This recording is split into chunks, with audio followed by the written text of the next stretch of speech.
Good evening, Spaced Out Radio fans. My name is Dave Scott. I'm the man behind the microphone, the face for radio, and the guy who is here with the nice, luscious hair and beard. And we are kicking off a brand new week here on Spaced Out Radio. And we are talking about one of my favorite topics tonight, the Phoenix Lights. Dr. Lynne Kitei will be with us momentarily to talk about this and break it all down. I'm so excited. This is my first time ever getting to chat with her, and I'm going to tell you right now, I'm a little gobsmacked because this is one interview I've always wanted to do, and finally tonight is the night. Finally, tonight is the night. All right, before we bring in Dr. Lynne, let's get into the roll call. Hi, Michael Smith in a rare gold medal position. Yes, race fan taking home a silver. And Michael, thank you so much for kicking off the super chat tonight. It is a wonderful way to support what we do on this channel on a nightly basis. So thank you so much. Following it up with the bronze medal, we have Jurassic Joey. Hi, gorgeous Cosmic Floor. Todd Purden. Eris Mana, how are you? Welcome back. Knucker, good to see you. Andrew, how's the trucking going? Let me know. Eddie Haskell, good to see you. Hi, Typical Watch. Nice to have you back, my friend. Mama Susan, always a pleasure to have you here. So we scroll on down. R&R, good to see you. Jack Clark, thanks for coming on in as we continue on with our roll call here. Hey, Lee, how are you? Nice to see you. Spooky Morales, Grand Paul Holland in Australia. How's tomorrow looking? Am I alive? Please let me know. Drew Morris, good to see you. Thanks for coming on in. Hi, Roz Lambda. How are you? As we continue on here, the awesome Ann Palmer has returned. She'll be signing autographs after the show. Line up to the left of the studio for Ann, to the left of the studio. Double Tim, how are you, buddy? Good to see you. Goober Bear, nice to have you back as we continue on with roll call tonight. And, thank you so much, R&R, for the super sticker. We really appreciate that. Magnolia, good to have you back, man. How are you? Thanks for joining us. Nicola, thank you so much for that awesome super chat. We really do appreciate it. Thank you very, very much for your continued support of SOR. Ozzy, oi, oi to you, my friend. The awesome cat chaser. How are you? Luscious Jules, nice to see you. Millennium, my man. What's happening? Downshift. The gorgeous Science Melinda from Australia. Good to see you. Downshift again. There you are. Let's see. Who else do we have?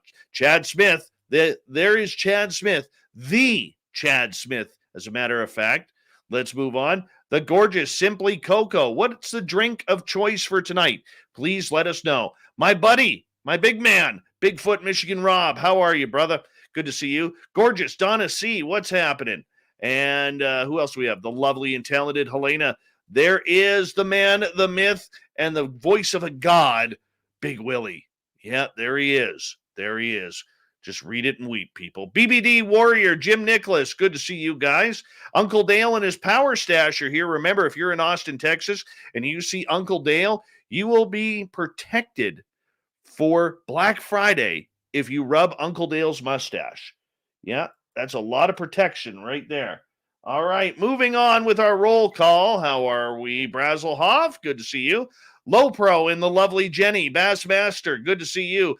Fapster, what is happening here, buddy? Richard Elmore, Beelzebrad, how's it going? As we continue, there's Vanner Smith, everyone. He'll be signing autographs after the show as well. Line up to the right of the studio, if you don't mind, to the right of the studio. Continuing on with roll call here as we have a long chat going on. $5,900, good to see you. And, it's sangria tonight. That's the drink of choice for Simply Coco tonight. Sangria. Jamie Cotterill, what's happening? Sensational Sherry, good to see you. Solar Warden, thanks for coming on in. Cherry Pepsi Mike, the inventor of the piano key tie. There he is. Media Fox, thanks for joining us. And we continue on here. JCL Ohio, welcome to our channel for the first time. How are you? We got about 29 seconds here. Phil Minervino, good to see you, as we're going to rock this thing in about 20 seconds. Dr. Lynne Kitei is our guest tonight. We are talking the Phoenix Lights. We are going to have a wonderful chat with all of you guys tonight. I'm geeked up about this one. I'm not going to lie. Big thank you to all the veterans who are tuning us in tonight. Hi, Jeff, Steve, Garvey. How you doing? And remember, the Super Chat is a wonderful way to support what we do on this show. Get your horns up. Here comes Mr. B.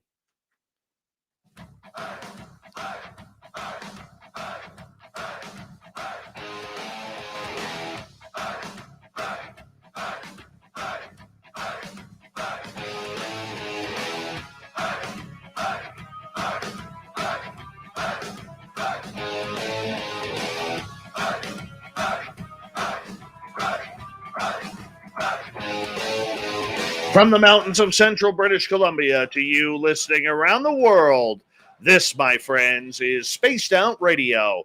I am your host, Dave Scott, sitting in the captain's chair of SOR headquarters. We welcome you to tonight's show on our terrestrial affiliates around North America, digitally on TalkStream Live, Revolution Radio, and KPNL. All of our archives are free. Go to youtube.com/Spaced Out Radio. Do old Davey the favor, hit that subscribe button. You can follow us on Twitter at Spaced Out Radio and on Instagram, Spaced Out Radio Show. Our website is spacedoutradio.com. We have a plethora of features for you, including rocking out to Bumblefoot, checking out our swag, and Shirky Poo's Newswire. Tonight's show is brought to you by Chive Charities. Help make the world 10% happier by visiting Chive Charities today. You can find them on our website. Dr. Lynne Kitei is an internationally acclaimed physician and health educator for over 40 years who published and pushed aside her accomplished medical career to pursue answers for the silent, mile-wide, and very large V, delta-shaped and boomerang-shaped objects that were witnessed by thousands of people back on March 13th, 1997, throughout Arizona, as well as Nevada, New Mexico, and California. She's also photographed these true unknowns called the Phoenix Lights, up close and personal prior to, then during, and after what is now hailed as the most witnessed, most documented, and the most important mass anomalous sighting in modern history. The website is thephoenixlights.net. And I'll tell you, this is one of my favorite UFO talks that we have ever had on this show. And to have Dr. Lynne Kitei here to break it all down for us, what an honor. Thank you so much, Dr. Lynne. It's good to have you on Spaced Out Radio for the first time. It's wonderful to be here. Hello, everyone that's out there. Thank you for joining us as well. It's really been an incredible adventure, and to be here with you and your audience family is really a thrill, because there's so much mis and disinformation out there that even though I stayed anonymous after thousands and thousands, we're estimating probably almost 20,000 people. So what I had been witnessing and documenting on film for 2 years prior to the mass sighting, which blew me away, and I knew nothing about this topic at all. I had no interest, no knowledge about it at all. Yes? I want to ask you, Sure. previous to the Phoenix Lights, were you a believer in UFOs with a medical background? You know, I was a healthy skeptic. I am a healthy skeptic. One must be. When you're a physician, anything can come walking through the door, and you have to be open to it. So I've always been open. I have to see it to believe it. And boy, did we see it to believe it. Um, and if you want me to go back to when it all started for me, because again, I had no interest or knowledge in this topic at all. And what's really interesting, I mentioned to you before the top of the show that my background, which is really ironic in itself, because I've been dedicating my life's work to community education of vital health issues for over now 50 years.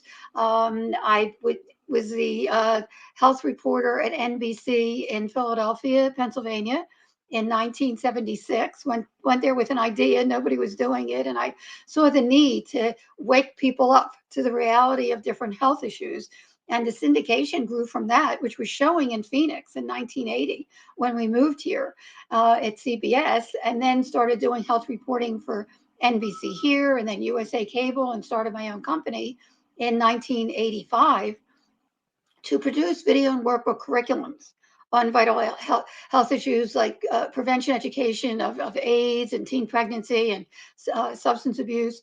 And when this fell in my lap, literally and figuratively, in 1995, again, without any interest or knowledge in this topic at all, I really felt obliged not only to learn what was going on, because in 95, let's go back there for a minute, and anybody that's near a computer, if you want to go on the Phoenix Lights Network website, all you have to do is Google Phoenix Lights Network and it'll come up there, or even Phoenix Lights, but Phoenix Lights Network. And you go to the photo page. It is packed, by the way. The site is just packed. I wanted to get something out there that was free and that people could explore and consider and learn.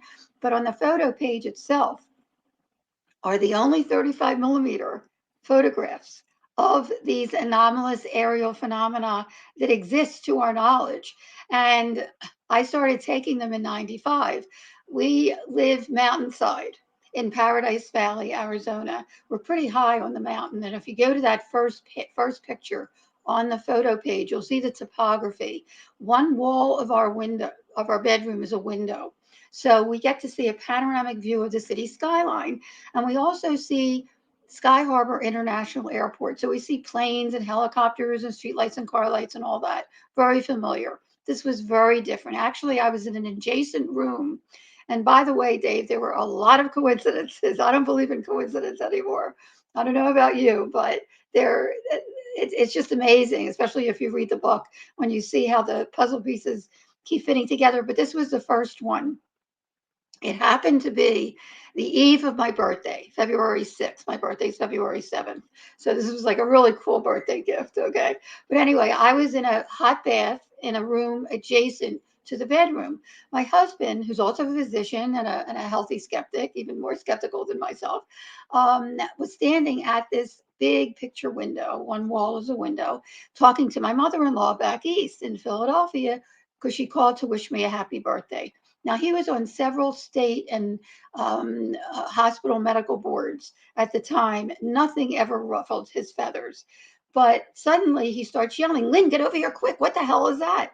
And I grab my towel, wringing wet, go over to the window, and a little below us, we're really high on a mountain, and a little below us, about 50, 75 feet off the desert ground, which was very treacherous and steep, and we're in a gated community kind of nestled in the mountains. So there's no way that it was military.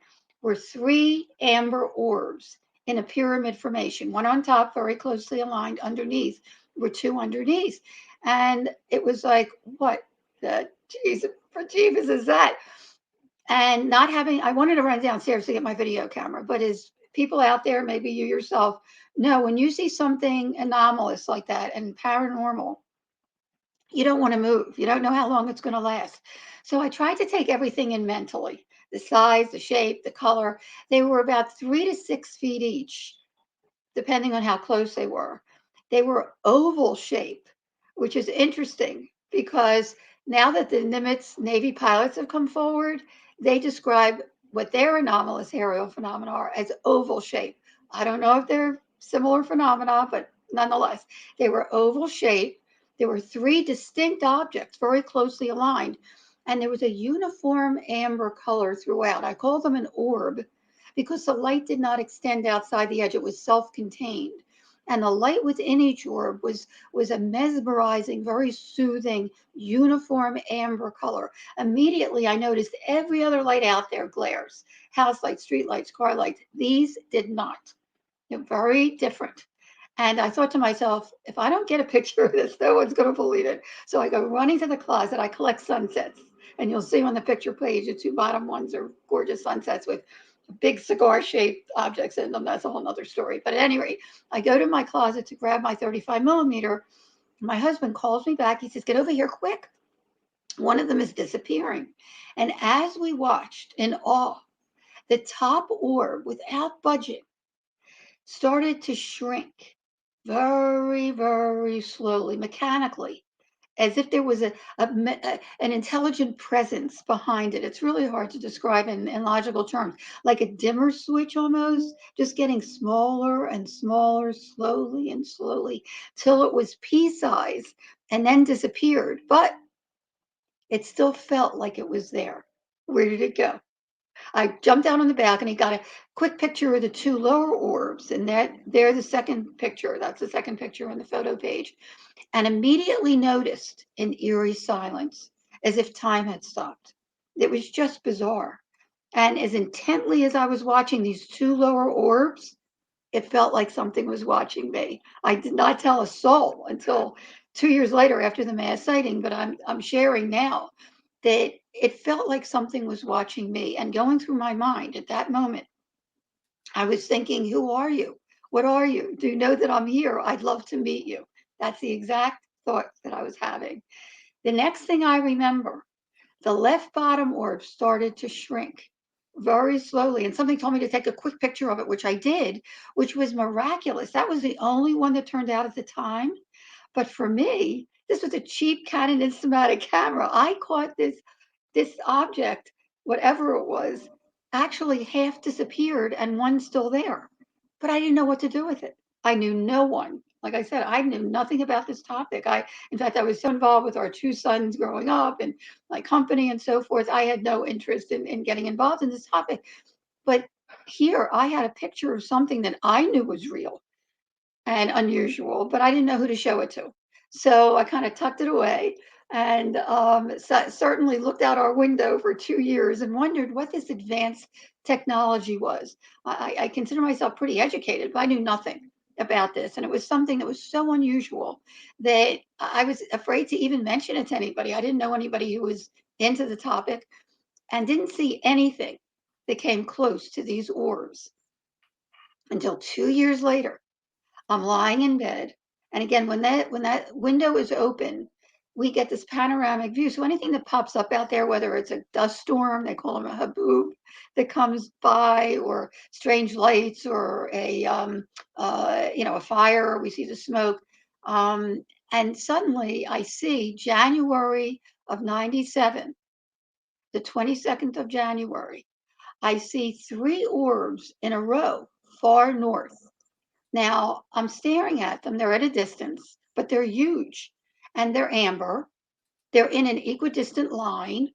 And I'm watching them as one by one, they start to implode from right to left, just like 95. I thought, wait a minute, they're amber, they're in a formation, even though they were a line formation. They were hovering for minutes and they seemed to implode as they were disappearing. I mentioned it to my husband. Now, this is interesting and part of the whole story because everyone comes from a different background, from a different upbringing, from a different belief system, different worldview. Some people can't deal with this topic. Some people don't want to, and that's okay. Everyone in their own time. My husband wouldn't talk about it.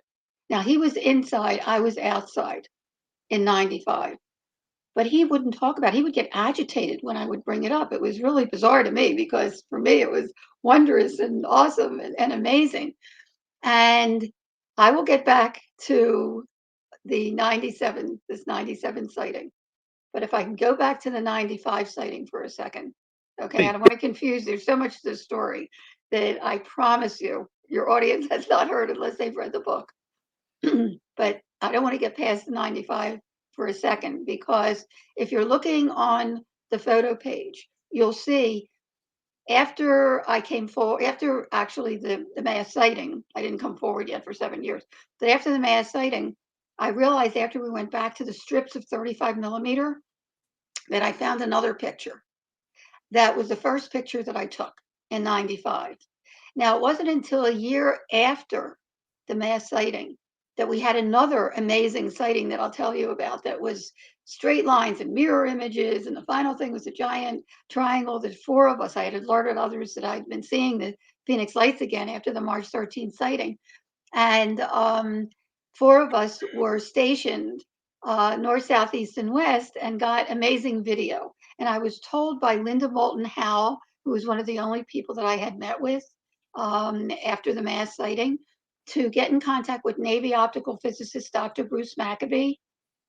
And because she thought my pictures were amazing. And I did at that point. This was a year after the mass sighting. And I said to him, now I have video that you can triangulate. Let me send that to you. And as an afterthought, I sent the first and the last picture from 95, the close sighting, to him to ask him what the heck they were, right? He gets back to me. I'm sorry? It makes sense. Okay. He gets back to me a couple weeks later. And he says to me, you told me that close sighting in 95 was only a couple minutes, right? I said, right. He says, are you sure? I said, that's what I remember. He said, ask your husband. I said, he won't talk about it. He really wouldn't. He said, you've got to cooperate with him. So I sat him down. I said, we don't have to talk about it, but what do you remember the time span of that close sighting? He says, I don't know, 2, 3, 4 minutes tops. I went back to Dr. Maccabee. I told him that. He said, that's impossible. I said, what do you mean? He says, look at the pictures. I said, okay. He says, first of all, and he was the first one to notice, okay, that there was the same exact phenomena in the same exact location as 97 that we're going to get to. In the background in 95, they were there in the same spot. And we're going to get to 97. While I was very concentrated on the close sighting, I didn't even notice them. So the same phenomena was there in 95. This is important data, okay? But he said what's even more dramatic is look at the skyline. I said, okay. He said there are many more lights, groups of lights, not just individual lights, on in the first picture that's off in the last picture. And anybody that cares to his 21-page report, Dr. McAfee's report, is on the website. They can look at the intricate. He took those pictures and actually drew lines down from one picture to the bottom one, the first picture to the last picture, to show that there were groups of lights on, because in the first picture there were many groups of lights on that were not on in the last picture. He said that doesn't happen in a couple of minutes. He says, I want you to do an experiment. He says, go out on the balcony, stand approximately the same place that you were standing in 95. Now, mind you, this is 98. He says, and take a picture of the skyline like you did that night, one night every hour, the next night every half hour. I actually did it another night every 15 minutes to see when those groups of lights start going out. Now, I usually take a bath when we're home between 7 and 8 in the evening. So let's be conservative and say the starting point is 8 o'clock. The groups of lights started going out at 9 o'clock. The last picture is indicative of 10:30, 11 o'clock. Okay. And he says to me, may I present this case at the upcoming 1999 MUFON, Mutual UFO Network, International Symposium in Washington, D.C. I said, Dr. McAfee, this is your baby. Just don't mention my name. I want to stay anonymous, which I did for 7 years. And he was kind enough, along with just a handful of people that knew the data that I had, that did keep my name out of it. He presented it, the case, in 1999 as the first, and as far as we know, the only authenticated photographic evidence of missing time. Now, what I shared with you is what I remember. I don't remember the last light going out. I don't remember going inside or looking at a clock. What I shared is what I remember. So tuck that away for now. That was the close sight, the close encounter in 95. And I always refer to, and I always go back to that. I saw this up close and personal. I'm a show me person, and I was shown. Plus, I have 35 millimeter photographs. They're in the negative. They cannot be explained or denied. But there's much more. Okay. Do we have time to get into the 97 sightings? We have 4.5 minutes. Okay. Okay. So go back to 97. I'm sorry to jump back and forth and tell me if it gets confusing. Okay. Because there's a lot of data that people haven't heard. And I know that it's really intriguing, if nothing else. Anyway, so here I see those three lights. They disappear. They're at a distance. I mentioned it to my husband, and he started to joke. He said, do I still have to go to work tomorrow? I mean, he didn't want to hear about it. Okay. The next night he was at a medical board meeting, and I was at the sliding glass door. I look out the sliding glass door, which is perpendicular to the big window that I went out on the balcony. The night is 97.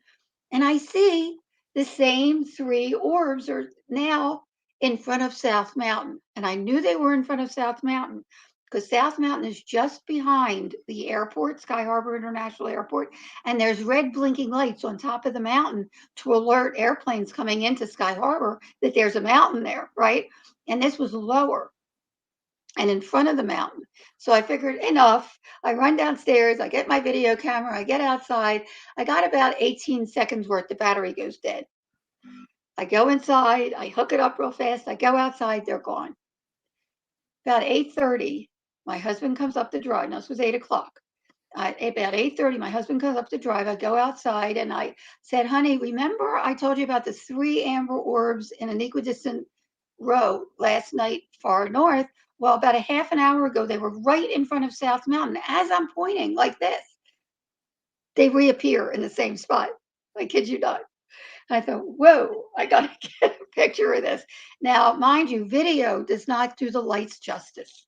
They're much smaller. They're bright, they flicker, they're white, and on the website, Phoenix Lights Network website, if you go to the news page, you'll see them over and over again. But be that as it may, in the negative in 35 millimeter, they're amber color in the pictures.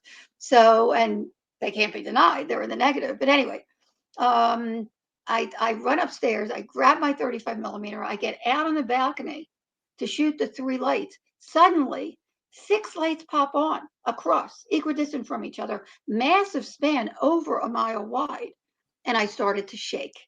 Not having an explanation for the 95 sighting, it just popped in my head. Is this a mothership or a fleet? It was really unnerving, but I kept clicking away. Thank goodness I did, because those pictures, to me, they're a smoking gun. The second picture, anyone that's on the Phoenix Lights Network website on the photo page will see. The first picture is kind of wavy because I was shaking, but the second picture is this V, like a bright light in the middle with 2 on each side, with it seems 2 underneath, right? Well, 2 months later, during the mass sighting, thousands of people would describe 5 lights in a V formation with 2 trailing lights. Okay, this was 2 months before. Okay, the next picture, as the 3 are disappearing underneath, now there's 1 underneath. It looks like whatever this V was started to turn. Okay, and the last picture is really significant because you can see that the one closer arm, the lights are bigger, and in between the further away arm, the lights are smaller. Okay, and this has all been analyzed by university and military optical. I've gone to great lengths to have them analyzed and authenticated. At any rate, I run inside. I pick up the phone and I pick up the paper and I call the Arizona Republic, which was the big newspaper here. And I said, somebody's got to get out there quick. Oh, thank you. Yes, thank you. We can keep, yes, wonderful. Yes, that's terrific. That's the first one when it was wavy. Okay. And I was shaking. That's the last picture of 95 with, you can see, okay, if you, okay, I don't want to confuse anybody, but if you go back to the 95 pictures for a sec, I go back to the one before that. I'm gonna have to Okay, bring. that's fine. That's fine. But you can see the same formation at the top there was in the same location as 95. And you can see on the bottom there is one is half disappeared and one is still there. Okay, and the topography, so everybody knows for the other pictures, is there's skylights to the left of the orbs that is I'm from a gonna get you to house. hold on right there. Okay. We are gonna go to break here, and we're gonna Okay, get all sure. these pictures ready, and you can break Oh, them all terrific. down for our audience. We have Dr. Lynne Kitei here on Spaced Out Radio, the Phoenix Lights, all night long. We're gonna learn big time about this apparent swamp gas in the middle of the Phoenix desert with some really weird Chinese lanterns when we return on the mighty SOR.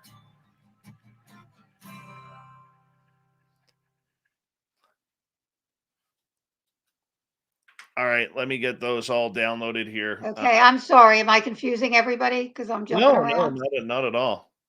I wanted to get the missing time out of the way because, it gets more confusing when you go ahead and then I go back. So, There we go. That's where I got them here. Hold on. I'm gonna just get all these over here from 1 to 2. Gonna bring them all up here. oh, that's great. I should have asked you if you could do that before because you've been doing that. That's okay. Old Davy can do them right now. I love it. Okay. No, that's fabulous. So you can show them. That's great. We just have to remember to break them down for our radio. No, oh, okay. Yes. Yeah, visual is always better. So that's great. I agree. So you just tell me what slide to go to, and I've got them all numbered here. Oh, that's great. Yeah. Am I okay or am I talking too fast? Or You are can you doing hear me? beautiful. Okay. You are Because beautiful. there's so much to share. And as I told you when we talked on the phone, I get very passionate and All right. I have to calm down for you. There we go. We are all good. Hi, Anonymous Rex. How are you? Advocate for Peace, welcome back. Who else has joined us here during the break? I think we're caught up. We're caught up. There we go. Yeah, so I'll save. We'll go back to photograph number 1, and then I can bring that up when we return.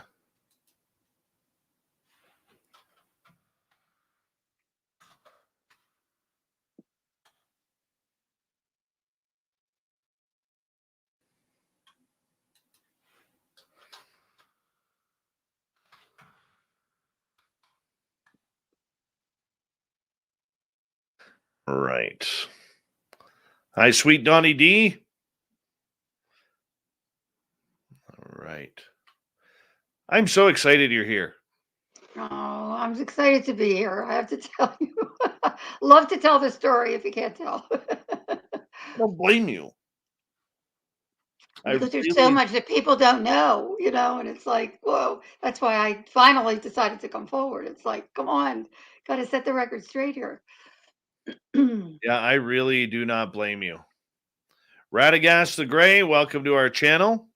If you're new here, don't forget to hit the subscribe button. We'd appreciate that. So exciting. So exciting.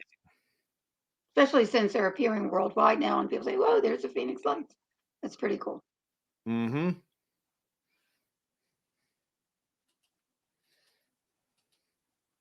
Do you want me to go back to the 95 to describe them?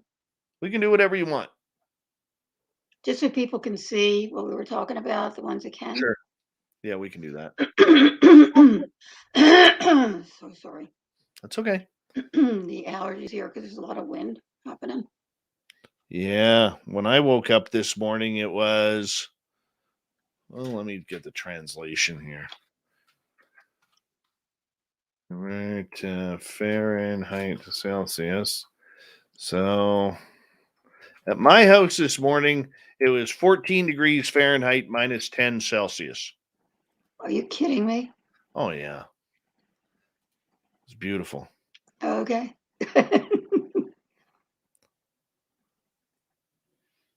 It was beautiful. Gorgeous Pam McSee, how are you? Mr. President, welcome back. Spooky Morales, Lori, Mark, Nicola, R&R, and Smithy, thank you so much for the super chats. It's a great way. Thank you again, R&R. It's a great way to support what we do on this show on a nightly basis. So thank you guys so much. I really do appreciate it. And really do love the fact that you guys support us that way. So, yeah, minus 10 this morning. And let's see here. What's the temperature going to be this week? Let's see. Temperature for 108 mile ranch. What are we at here? Well, tomorrow's high is of 46 degrees. Oh, God, we're supposed to get snow tonight. Sun and cloud tomorrow with a little chance of rain on Wednesday and drizzle on Thursday with a high of 49 degrees Celsius or Fahrenheit. Celsius we'd be burning. Yeah, we're all good. There we go. All right. Thank you guys for the super chats. Thank you to all the veterans who are tuning us on in. And remember, you can do some shopping at the SOR shop on our website to get your really cool woo swag. Here we go.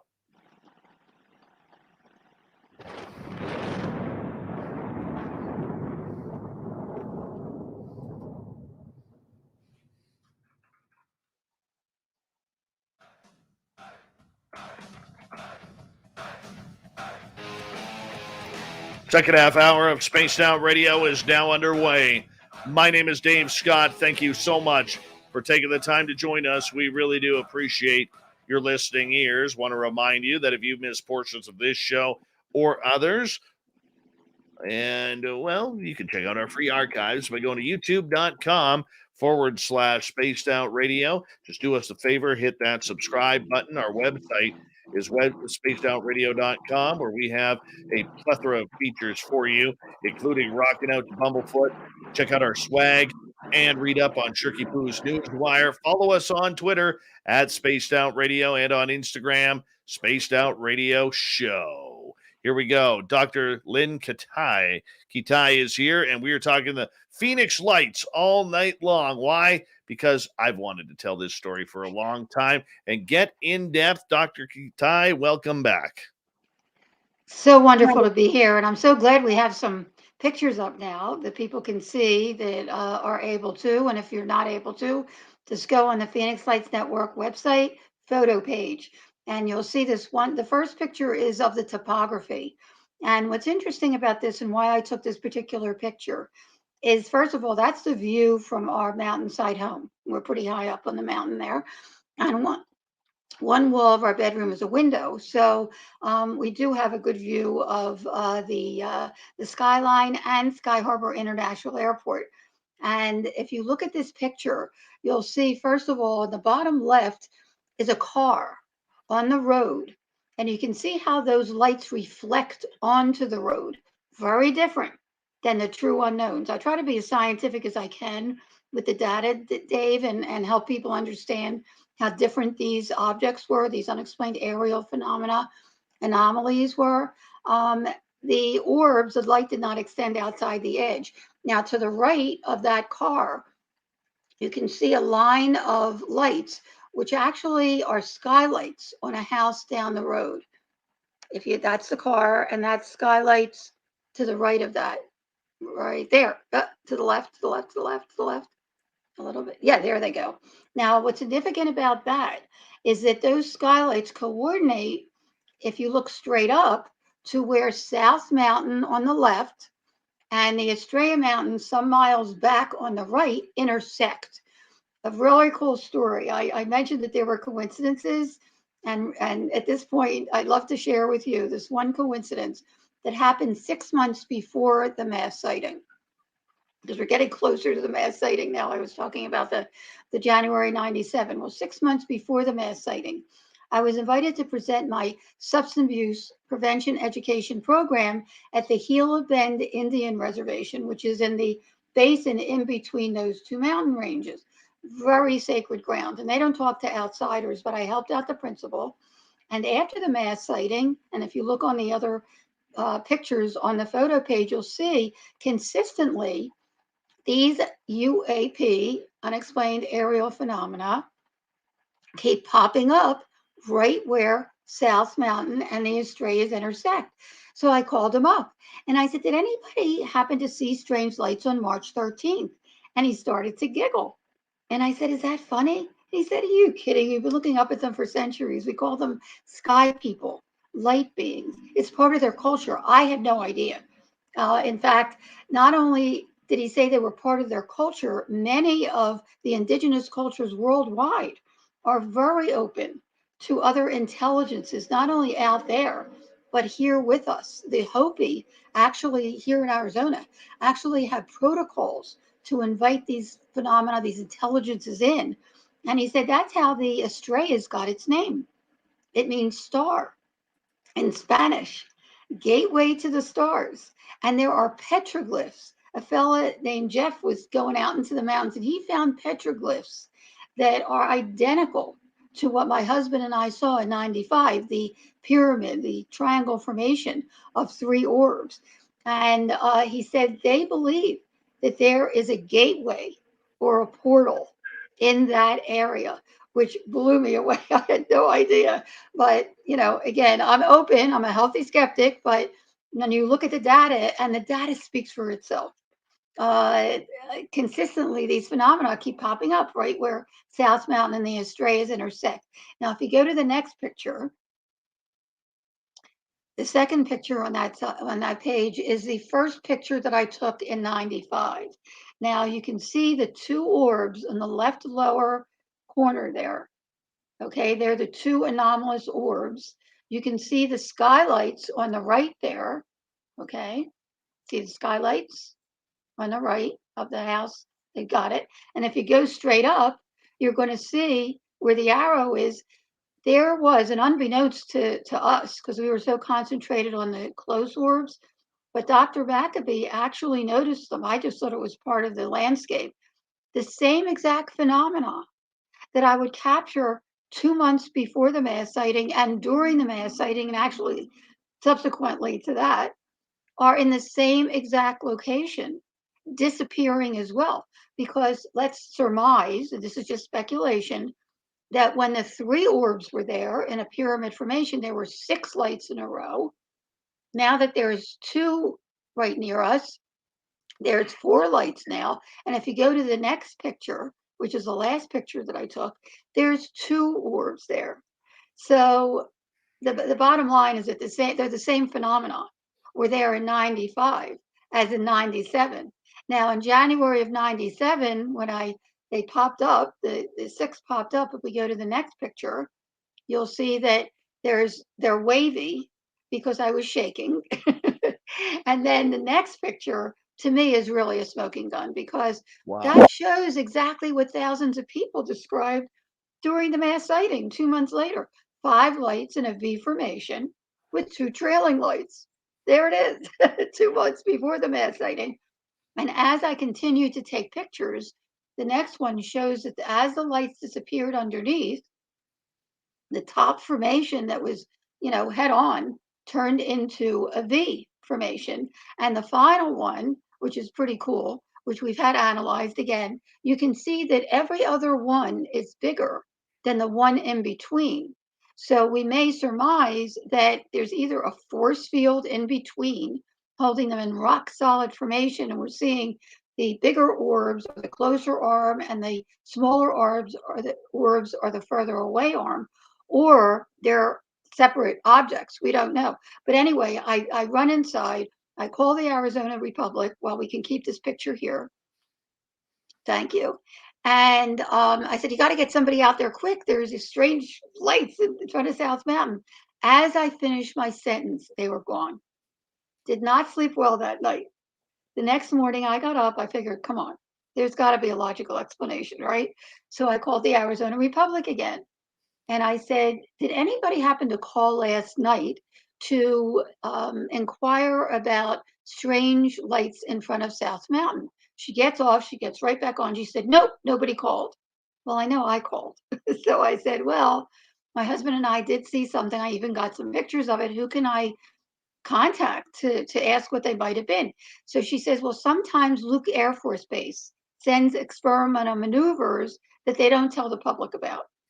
And I figured, well, that sounds reasonable.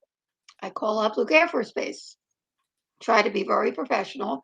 I said, my husband and I are both physicians. We live mountainside in Paradise Valley. We saw some strange lights in a huge formation last night. Do you know what they might have been? And from the get-go, she had an attitude. And she said, well, they didn't come into Luke Air Force Base and they didn't come out from here, so we had nothing to do with it. So I said, well, be that as it may, we did see something unusual, and I just want to get to the bottom of it. I'm, surmise there must be a logical explanation. She says, well, you said they were in front of South Mountain. Maybe somebody saw something there. Now it was a mission. So I call the FAA at Sky Harbor International Airport, and I told them the same thing. And the operator was really sweet. And she said, hold on, let me see if any of the air traffic controllers saw anything last night. I said, great. And it seemed like an eternity. It must have been 5 minutes. She said, comes back on. She said, well, actually, there was a group of air traffic controllers here last night that did see some strange lights that popped up over restricted airspace. And a couple of them are here this morning. I said, oh, please, can I just speak to someone? I'm sure, most anomalies can be explained. Only a small percentage cannot. But I just want to make sure that we saw the same thing. She said, hold. And it seemed like an eternity. Finally, this guy gets on the phone. Now, I met him subsequently for a briefing. Really low-key guy.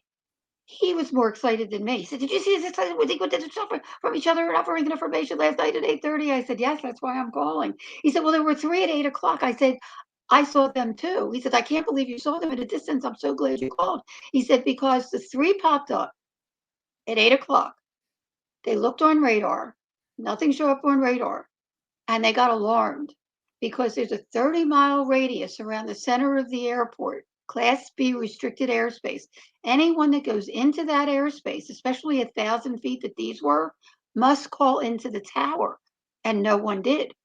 And then they disappeared. And when they popped up again at the 6 popped up at 8:30, they really got nervous.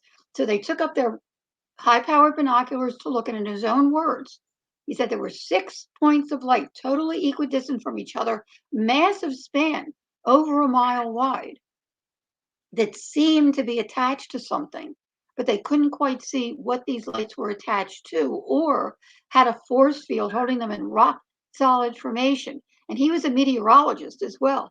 And he said, and the entire thing turned as a unit against the wind. That's another important point. Elevated slowly and then moved in synchrony behind South Mountain. So I said, so what were they? And there was silence. And then he said, beats me. I said, you're an air traffic controller. You're supposed to know what's in our airspace. They ruled out every conventional aircraft, balloons, Chinese lanterns, flares, even skydivers with holding lights. They ruled out everything imaginable. They could not decipher what these phenomena were. There was a whole group of air traffic controllers up there that saw this. We kept in contact up until and including March 13th, 1997. Before we get to that, I'm going to share another little coincidence. A couple weeks before the mass sighting, my husband was getting really annoyed with me because we'd be in a conversation or whatever, and I'd see these lights pop up at a distance from the corner of my eye. I said, hold that thought. And the scientist in me, whatever, felt compelled to get this on film, which I did. And a couple weeks before the mass sighting, my husband was really getting annoyed. So I thought, okay. And it's about time I let my friends know about this and try to find somebody to tell me what the heck these are. Like I said, just because we don't have the technology yet to definitively define what they are, it doesn't mean they're not real. This is how close I was, Dave. A friend of a friend had a neighbor who had a friend who knew the past president of MUFON, Mutual UFO Network, who I had never heard of before. And I call him up. I said, look, I've been seeing these lights at a distance. He had not heard about them, but there were other people that were seeing them along with me and photographing them. In fact, one of them, Steve Blonder, called up a group of MUFON people to his balcony on March 13th. And while they were standing there, they actually caught an arrowhead of 5 lights. And that video is spectacular. I mean, those lights are attached to something or have a force field there. It's an unbelievable video. But at any rate, he says to me, oh, and I have a picture. I said to him, and I have a picture, because that was the last picture was the only one that turned out at the time, from a sighting 2 years before, that I would like someone of credence to take a look at and tell me what it is. He refers me to a field investigator for the following following Wednesday. He calls me up on Tuesday to say the then state director wanted to meet with me as well, but his mom had passed on Saturday. The funeral was Wednesday morning. Could we postpone? And it was like getting ridiculous already. I said the only window of opportunity for another 2-3 weeks was Friday morning at 10 o'clock. He said, fine. Okay. I knock on his door on Friday morning, March the 14th. He opens the door, and the first thing he says to me is, did you see the mass sighting last night? And I said, well, I saw something similar to what I saw 2 months ago that I told you about. He says, no, you don't understand. Hundreds, if not thousands of people saw these V and Boomerang formations of lights throughout the state, and NBC was coming to interview him in a half an hour. I said, whoa. I said, first of all, I don't know what we're dealing with here. Is it a hoax? Is it military or whatever? It doesn't matter. It's not about me. It's never been about me. It's about the data. I said, I have video that I shot last night. He said, fabulous. I said, somebody might recognize me from NBC because I was doing health reporting in the early 80s at NBC. I said, I'm out of here, but make a copy of the video, show it to whoever you want.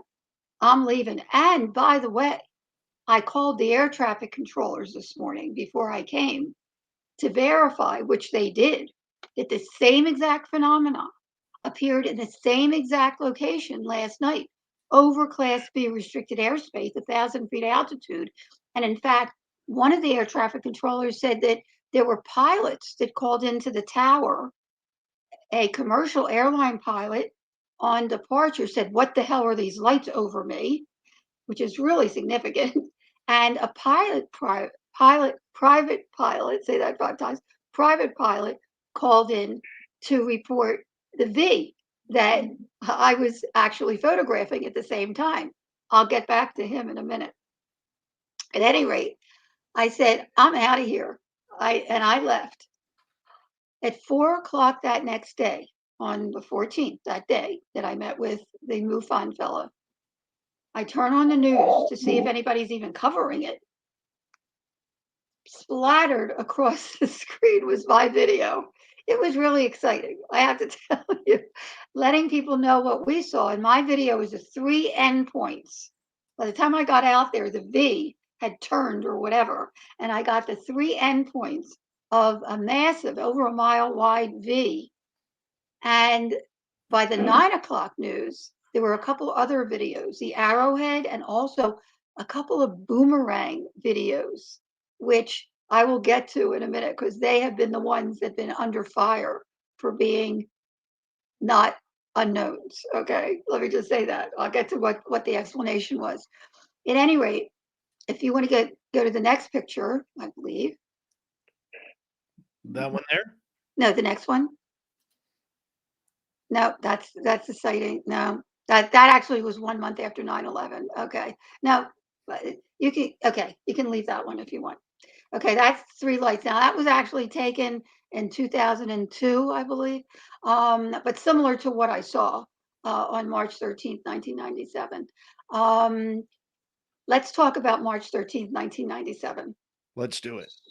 Okay. Anybody out there that has no idea, or even if they have some idea, whatever you've heard, one of the main reasons I came forward is to set the record straight because there is so much mis and disinformation out there. And once I knew thousands of people had seen what I had been seeing, I started keeping an intricate journal of everything, of witness reports, of media reports, of military conversations that I had, et cetera, we'll get to.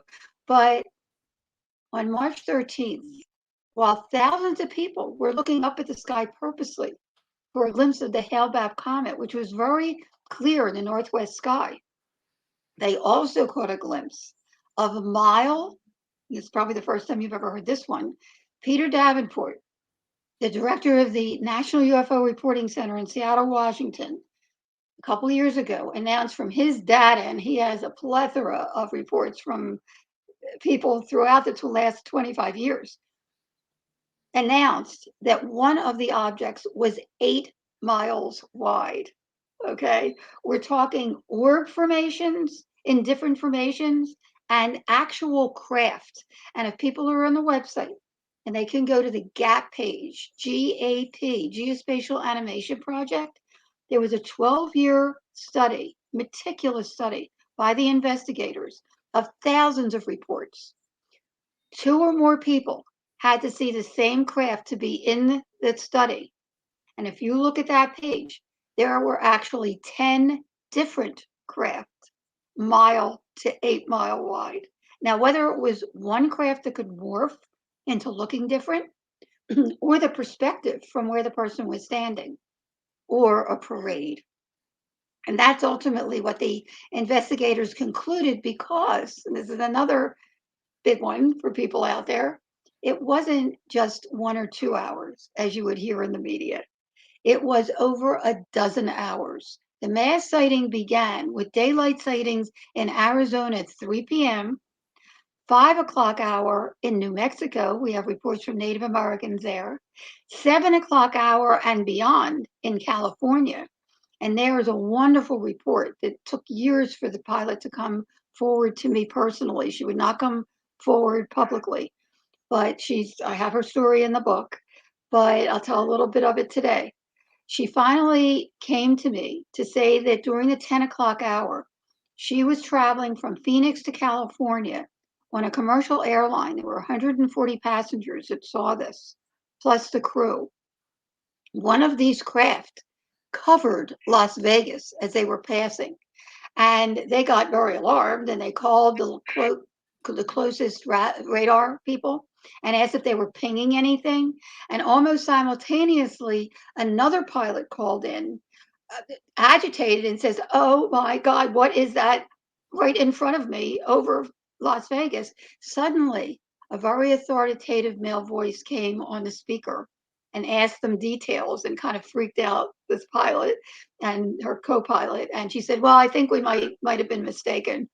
They continued on at 30,000 feet to California.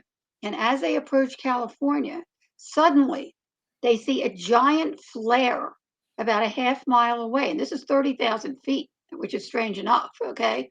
And suddenly, almost simultaneously, coming in the opposite direction, was a giant military jet. She said it was even closer. She jumped out of her chair. She said she almost jumped out of her chair. It was so close. And everybody saw this, and it freaked her out. She said she immediately got her husband on the phone and said, "Don't open the door for anybody." They felt that somebody was trying to give them a message. Okay, that was her feeling. Okay. At any rate, these sightings continued. Now, mind you, and I get how the media picked up on the 8 to 10 time frame, because that's when most people were outside looking up at the sky at the Hale-Bopp comet. That's when most of the calls came in to Luke Air Force Base, although they denied that they got calls. But a number of people told us that they actually got the number to the National UFO Reporting Center from Luke Air Force Base. Okay. And the news people, and that's when most people called in between 8 and 10. But the sightings continued all the way until 5:30 the next morning. The Boeing crewman.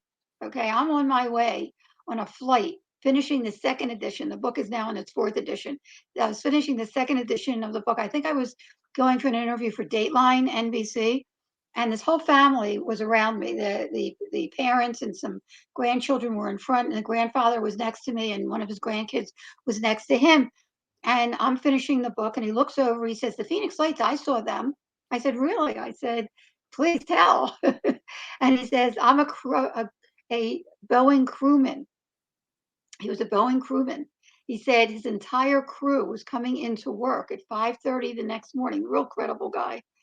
And one of these craft, over a mile wide, was hovering over their tarmac. Oh my So we're talking over a dozen hours. Do I have 1 minute to just say one more No, I'm thing? gonna cut you No, off right there because remind me. we are going to go to break here at the top of the hour. An incredible, incredible detailed story of the Phoenix Lights, March 13th, 1997. And we're just getting into this with Dr. Lynne Kitei here on Spaced Out Radio. And I'm so pumped up about this one. To me, this is the UFO story that needs more answers than questions. We're going to continue on with Dr. Lynne right after this, and a big shout out to our audience member, Jordan Ashley Pettit. It's her birthday today, so happy birthday, gorgeous Jordan. Nice to have you here with us. Hour 2 next.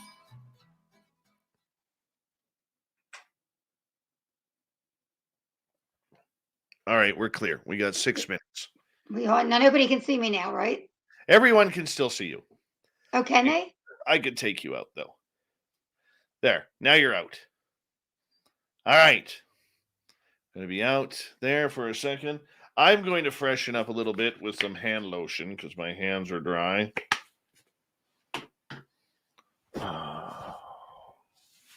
This is awesome. Ufologist, how you doing? That was a nice shout out to Jordan by Dave. Very nice of Dave to do that on her birthday. Laura Logan Hill, how are you? And yes. That's how we roll around here. That's how we roll. There's the birthday girl right there, giving her horns up. I don't know what that other emoji is. Not sure.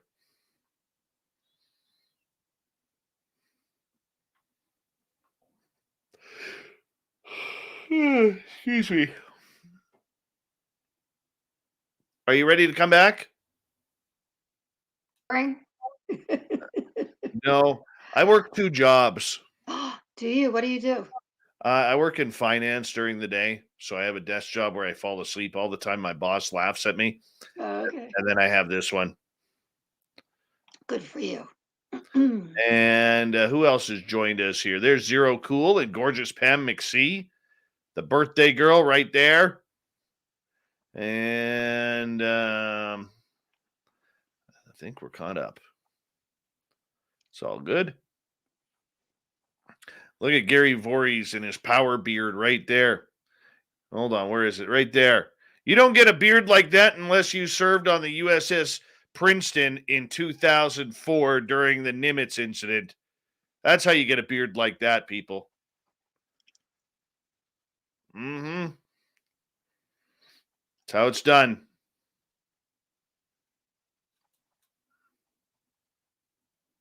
Reverend Keith, amen to you, my friend. This is my spiritual guru right there, Reverend Keith. Hello, gorgeous Marie in LA. How are you?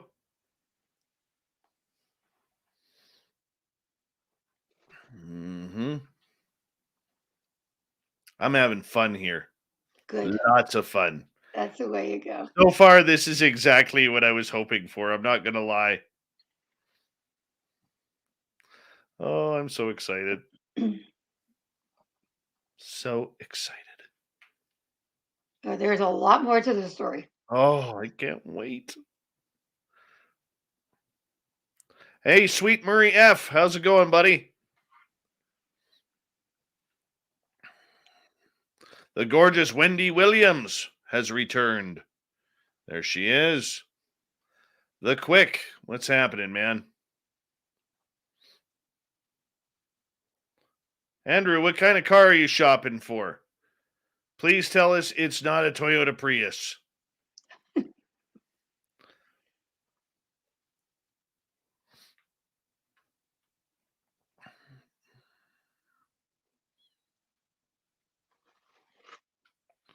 Well, I really don't want it to snow tonight. Really don't want it to snow.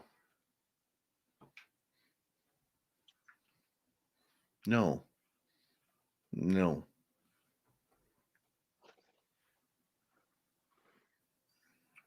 We have about just over 2 minutes.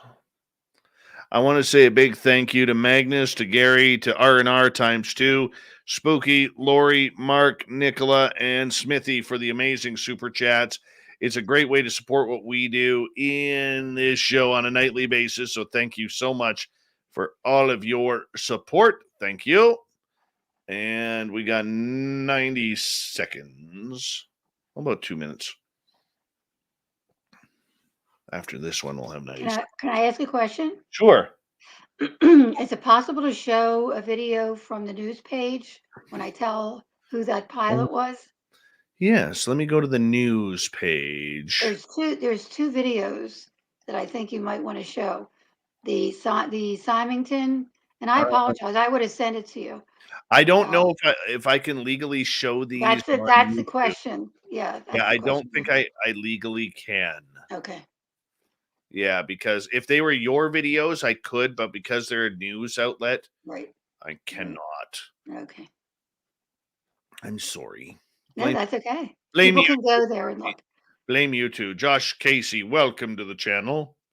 All right, we got 1 minute here. 1 minute. Let's see.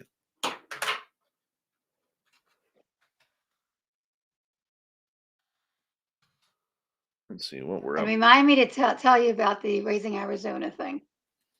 All right. Freak out. All right. Right now, by the way, it's 2 degrees Celsius, 35 Fahrenheit. Oh, Jesus. Yeah.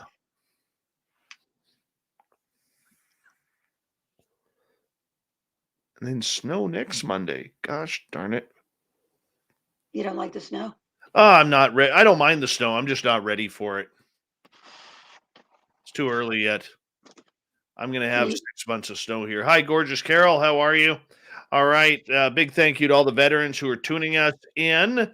And a big thank you to everybody who's done a little shopping at the SOR store on our website. Thank you, Maurice, for adding to the super chat. Here we go, everyone, with hour 2. Get your horns up.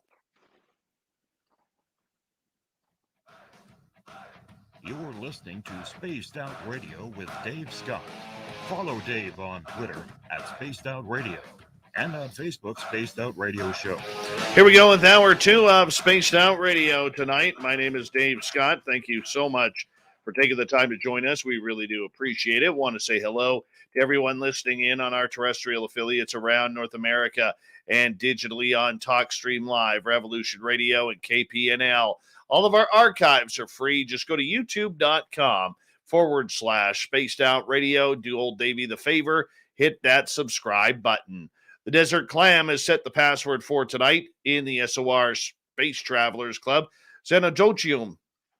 I think I said that right. Xenodotium is your password. Use it wisely, Space Travelers, as the Clam sets the password each and every night right here on Spaced Out Radio. Our website, spacedoutradio.com. We have a plethora of features for you, including rocking out to Bumblefoot and reading up on Shirky Poo's Newswire. Check out our swag as well. Follow us on Twitter at Spaced Out Radio and on Instagram, Spaced Out Radio Show. We continue on tonight with Dr. Lynne Kitei as we are talking the Phoenix Lights. I am so excited about this because this is one of those cases where we need more information. You know, you could talk about Roswell, you could talk about Kecksburg, but I think when it comes to media, when it comes to hype, the Phoenix Lights, March 13th, 1997, is the story I believe we need to focus on in ufology a little bit more. Dr. Lynne, welcome back to the show. Thank you for being with me and just letting me share the rest of the inside story because, Please do. the night of March 13th, when I was getting into the fact that not only did the mass sighting itself last over a dozen hours from 3 p.m. in the afternoon all the way to 5:30 the next morning, but it was seen not only in Arizona, but also in New Mexico, California, and Nevada. That's really significant, okay? It was really an incredible, whoever did this wanted to be seen in a gentle, non-threatening way. And that's another important thing. There has not been not one report in 25 years now, this March, of harm, threat, or abduction associated with the Phoenix Lights phenomena. I can't speak for other things, but I can for the Phoenix Lights. If anything, people were in awe and in wonder. That's a whole separate thing that I'm going to get into after I share one more aspect of the mass sighting itself. At 3 a.m. the next morning, an alleged crewman from Luke Air Force Base called the National UFO Reporting Center, Peter Davenport, a recorded report that's very detailed, very professional. In fact, we have snippets of it in our documentary so people can hear firsthand that this alleged crewman described the fact that not only was Luke Air Force Base very aware of what was going on, but military jets were sent out to intercept and get gun camera film, which I heard from insiders that they did. I haven't seen it myself. But as they got closer, the lights dimmed and they were less than a half a mile out. And as they got even closer, the entire thing blinked out and disappeared. And freaked out one of the pilots, who this alleged crewman said that he helped out of his aircraft because he was so shaken up by it. And then Luke Air Force Base went on lockdown. So they were very aware of what was going on. Now, some of the other technology that I must share with your viewing audience that people don't realize from the night of March 13th is that these massive craft, 1 to 8 mile wide phenomena, not only were totally silent, that's what most people felt was so eerie about it, because it was at rooftop level, gliding very slowly, about 30 miles an hour. And then some people saw it take off at blink speed without even dispersing the air, no sonic boom, nothing. Other people, and if you look at the GAP page, Geospatial Animation Project, one of the craft that people described actually split in two and then shot straight up. Another one, the wings went in. I mean, it's just when you hear about what these people described in great detail. In fact, we have a fella who's now, anybody that can get the Discovery Plus channel, there's a wonderful show called UFO Witness.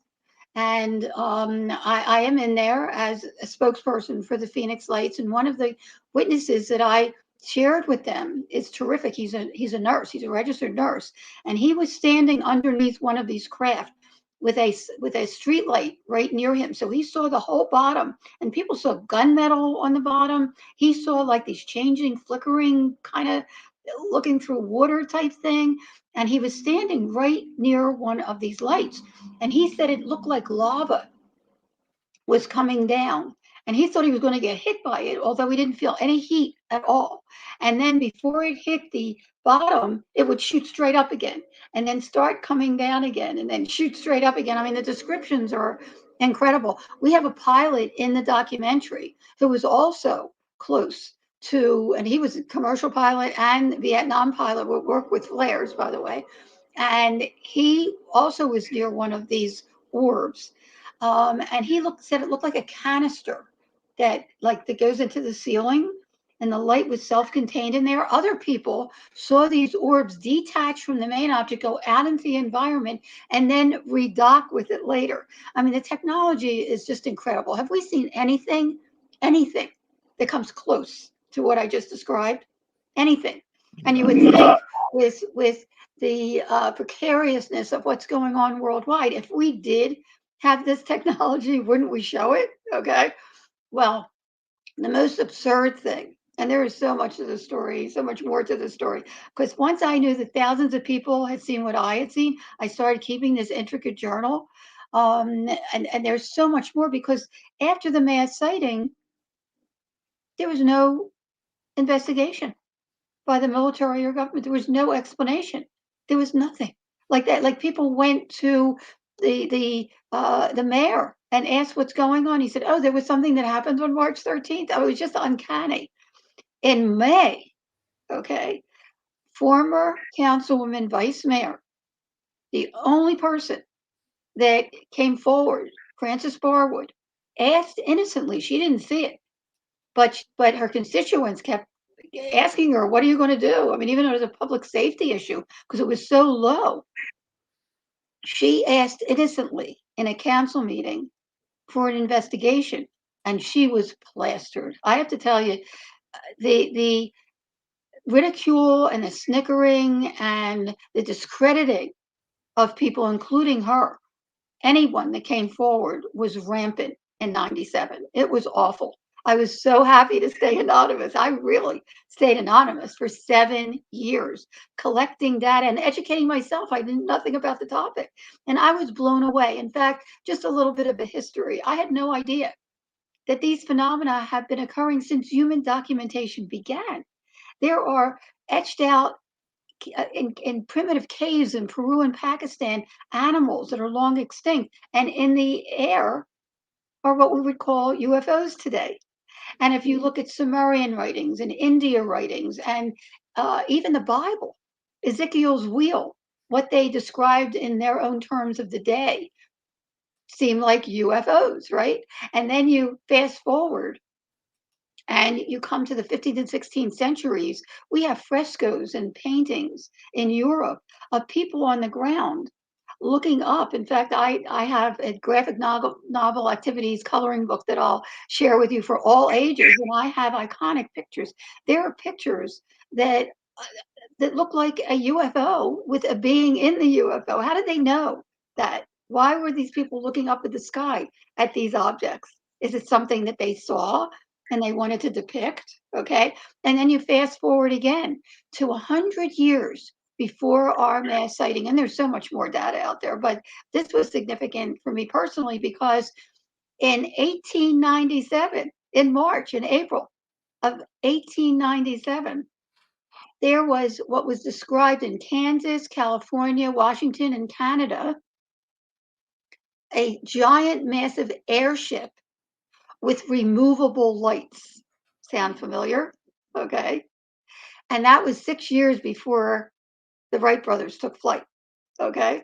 And then you fast forward again, and we have not only the UFOs, these orbs that were buzzing the White House in 1952, but during World War II itself, we have what they called Foo Fighters, not the Not the group, band. not the musical group, but Foo Fighters, fire, okay, in French, that were, in fact, I contacted Dr. Richard Haynes, who was a specialist in these Foo Fighters and actually started NARCAP, which was a reporting center for thousands of pilot reports. I mean, they were threatened with their careers if they came forward. And I conferred with him, and he verified that what my husband and I saw outside our bedroom window in 95 was very similar, if not identical, to what they called Foo Fighters in World War II. Every every side thought the other side had these orb spy technologies going around their ships in twos and threes and in rock solid formation. And it wasn't until after the war that Japan and Germany and United States tried to find out who had these. Nobody could find out. Okay, they were called Foo Fighters. And then you fast forward again, and we have the Lubbock lights in 51. In the 80s and 90s, we have the UK flap that was very similar with triangle craft, as well as the Belgium flap.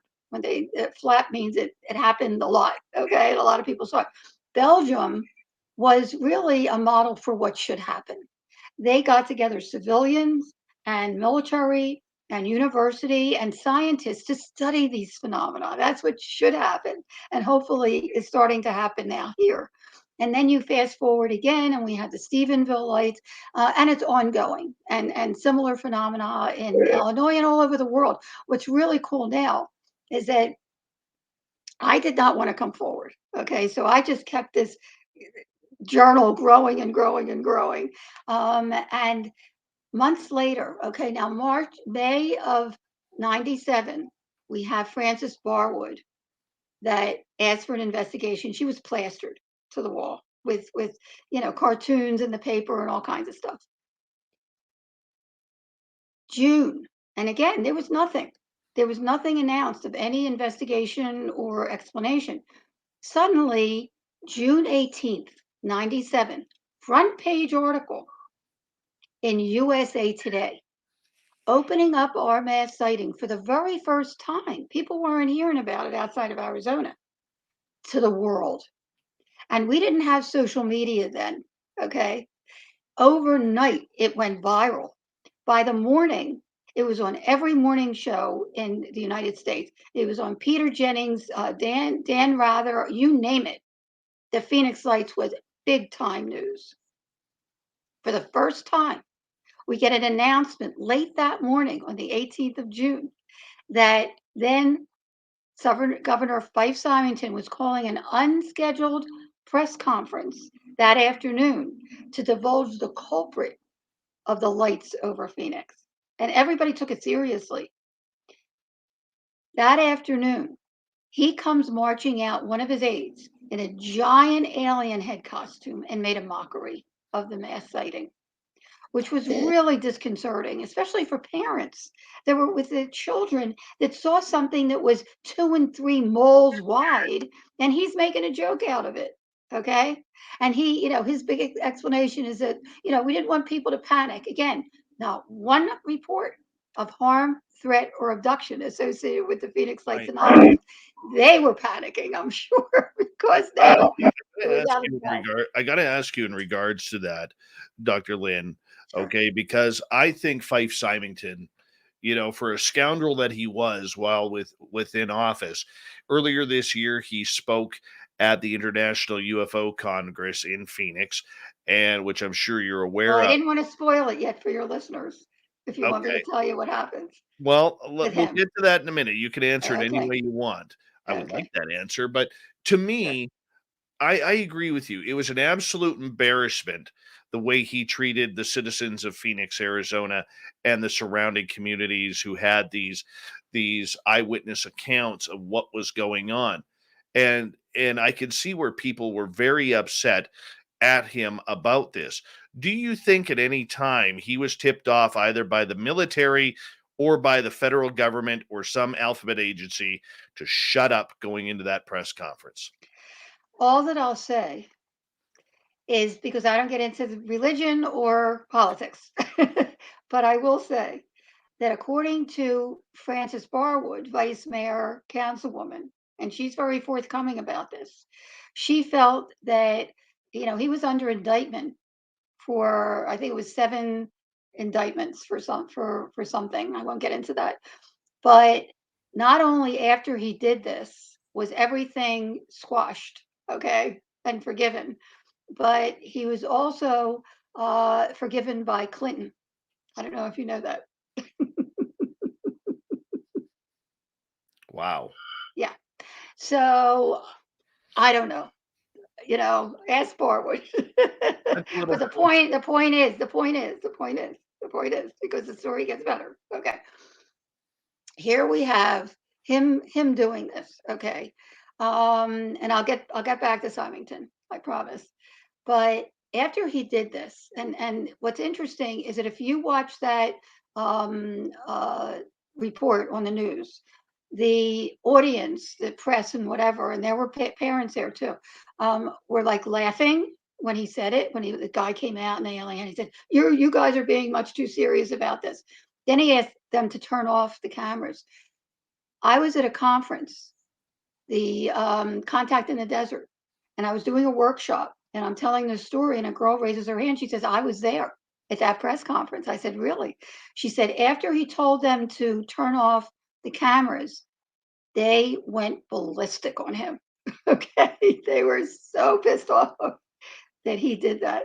So people never heard about that, and this is what she said to me. But that was the press conference. Plus, there's a fellow behind him who had sunglasses on, who was an officer at the time, and he came up to me every year in March. I host a celebration of the anniversary of the Phoenix Lights at the Scottsdale Harkin-Shea Theater, and hopefully this year we'll be able to celebrate the 25th anniversary. If anybody's in town, Scottsdale, please, I invite you. It'll be March 20th, Sunday, March 20th, and we're sold out every single year, so get your tickets early. But because we show the documentary on the big screen. It's won a dozen International Film Festival awards, and we have speakers, and we have Native American Rangers from Navajo Rangers that speak, and we have a Q&A. People don't want to leave. They literally turn the lights off and on to get us out of the theater because it's a mainstream event. But at any rate, one year, this guy comes up to me when I'm signing books, and he says, "Just want to let you know, I was the fellow behind Symington, and I was never so embarrassed in my entire life when he did that." I mean, it really was an embarrassment. Anyway, after that happened, it was like, okay, this is getting ridiculous. I've got to find out what's going on. So I started calling military bases and tried to get as high up as I could.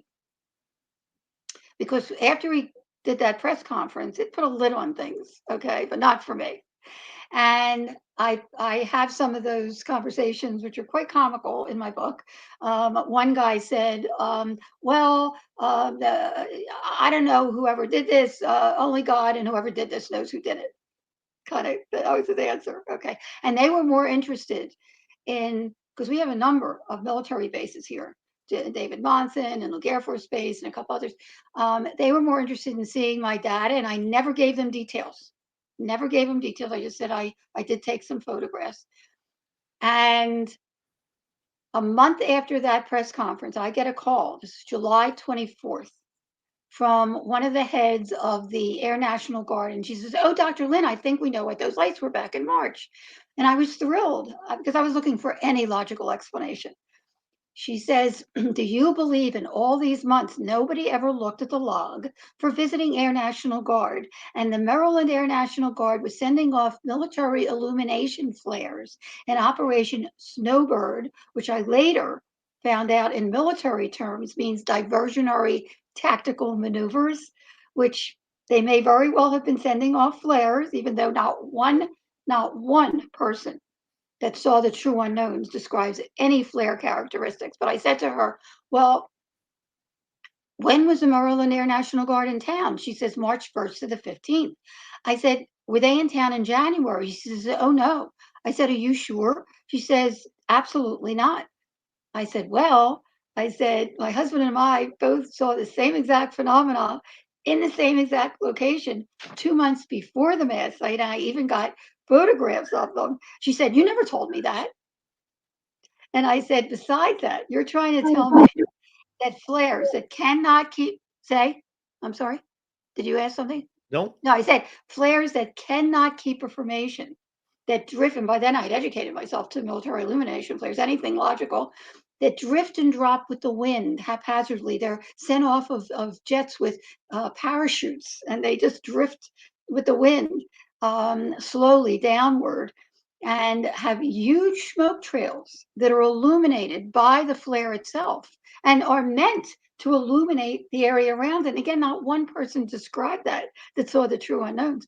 I said, and you're trying to tell me that flares that cannot keep a formation more than a couple seconds, maybe, traverse the entire state in a rock solid, equidistantly spaced V formation, mile wide for hours?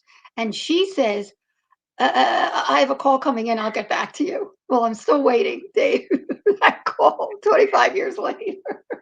Anyway, that convinced me more than ever that, whoa, something's going on here. Okay. Well, interestingly, I actually called. Okay. She said that she had already contacted the Arizona Republic. I called them right after right after I talked to her. I called my sister-in-law in Delaware. It was her birthday, July 24th. And the first thing she says to me is, well, Lynn, we just heard on the news that the lights you saw back in March were in March 13th, 97, were actually flares. Now, they heard about it before we even got the announcement here in Arizona. Okay. Keep that thought. Okay.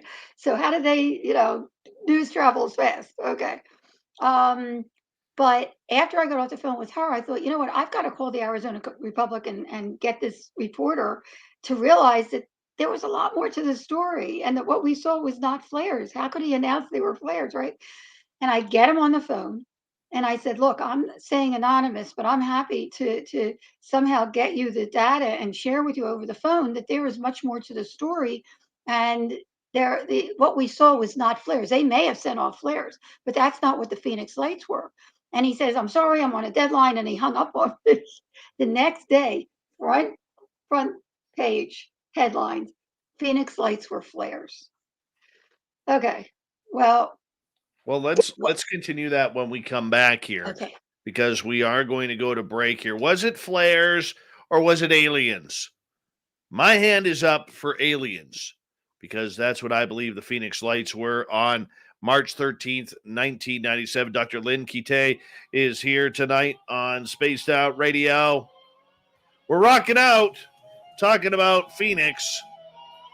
There's a lot more to this story than what we know, and Dr. Lynne is going to walk us right down that path when we return here on the mighty SOR.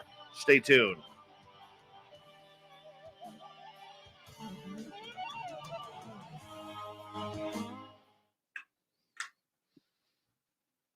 All right, we're clear.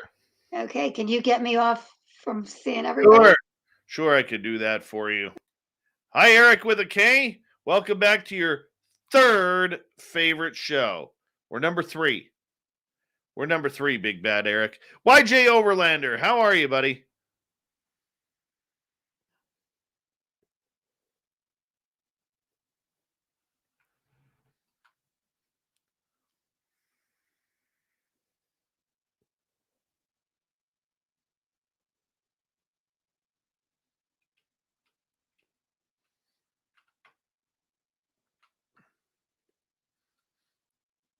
Number 3, Eric.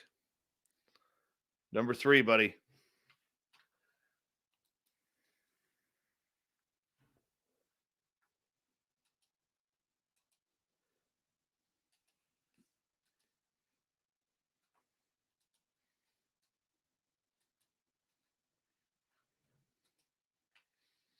All right.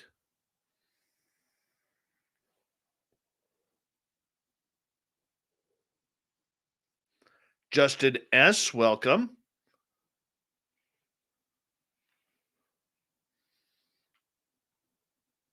No, it wasn't me. You couldn't hear my sneezes. I mute.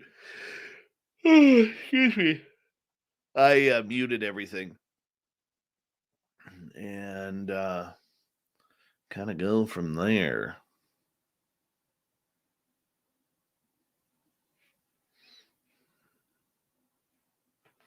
I think she's ready. Yeah. There she is. Can you hear me? I can hear you. Can they hear me? They can hear you. Hi, everybody. Everyone can hear you. Such a lovely turquoise on you tonight. Well, thank you. Appreciate that. Yeah, I hope we have enough time. I just want to get into a little bit of how it affected people in real time and long term. And I'm almost finished. I'm going to get to 10 years after the mass sighting. A couple of cool things happened. Absolutely. Absolutely. I'm at your disposal here tonight. So sweet. Thank you for listening and sharing. Oh my goodness. I love Uh, this story. I love this story. I hope your audience does too. Well, there's much more to this story. I'm just giving you can you believe, the tip of the iceberg here. Oh, I know. I Enough know. enough to whet people's appetite that hopefully they'll read the book, because that was a 750-page journal that I squeezed down once I did a lot of soul searching, because I did not want to come forward, to 230 pages, and I've just been adding to it. It's in its fourth print. Well, I And yeah. have a bunch of questions for you. So I Well, considering I we want to finish off the story real quick. yeah. I'll do that within 5 minutes. All right. Because you got my brain running around at like Oh. 168 miles an hour right now. And I thank you for that. Oh yeah. It is mind-boggling, isn't it? Oh yeah. Oh yeah. So many questions. So many questions. We got a couple minutes here. Or no, we got about 2 minutes. For some reason I thought we were like half an hour ahead. David S., welcome to the channel. And Stu F. and Gerson. How you doing? Let's see. Who else do we got here? Ian Herndon and Eric with a K. We are your third favorite show. We're number 3. We're in the bronze medal position again. It's been years since I was in the top 3. Years. Good for you. Yeah.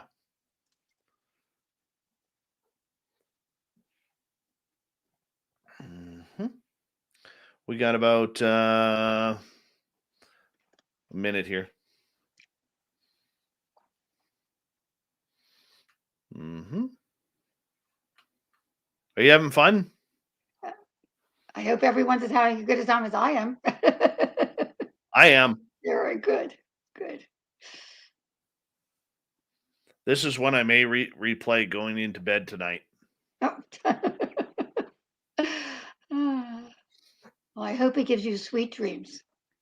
Oh, yeah. Oh, yeah. Thank you, Lazarus. All right. We have 30 seconds. I want to say a big thank you to Science Bob, Murray, Magnus, Gary, R&R times 2, Spooky, Smithy, Nicola, Mark, and Lori for the amazing super chats. It's a great way to support what we do on this show on a nightly basis. Don't forget, you can get your SOR swag by going shopping at our store on our website. So make sure you check that on out, especially you, Eric, with a K. All right, here we go, everyone. We got 5 seconds. Let's rock and roll. Phoenix Lights, here we go.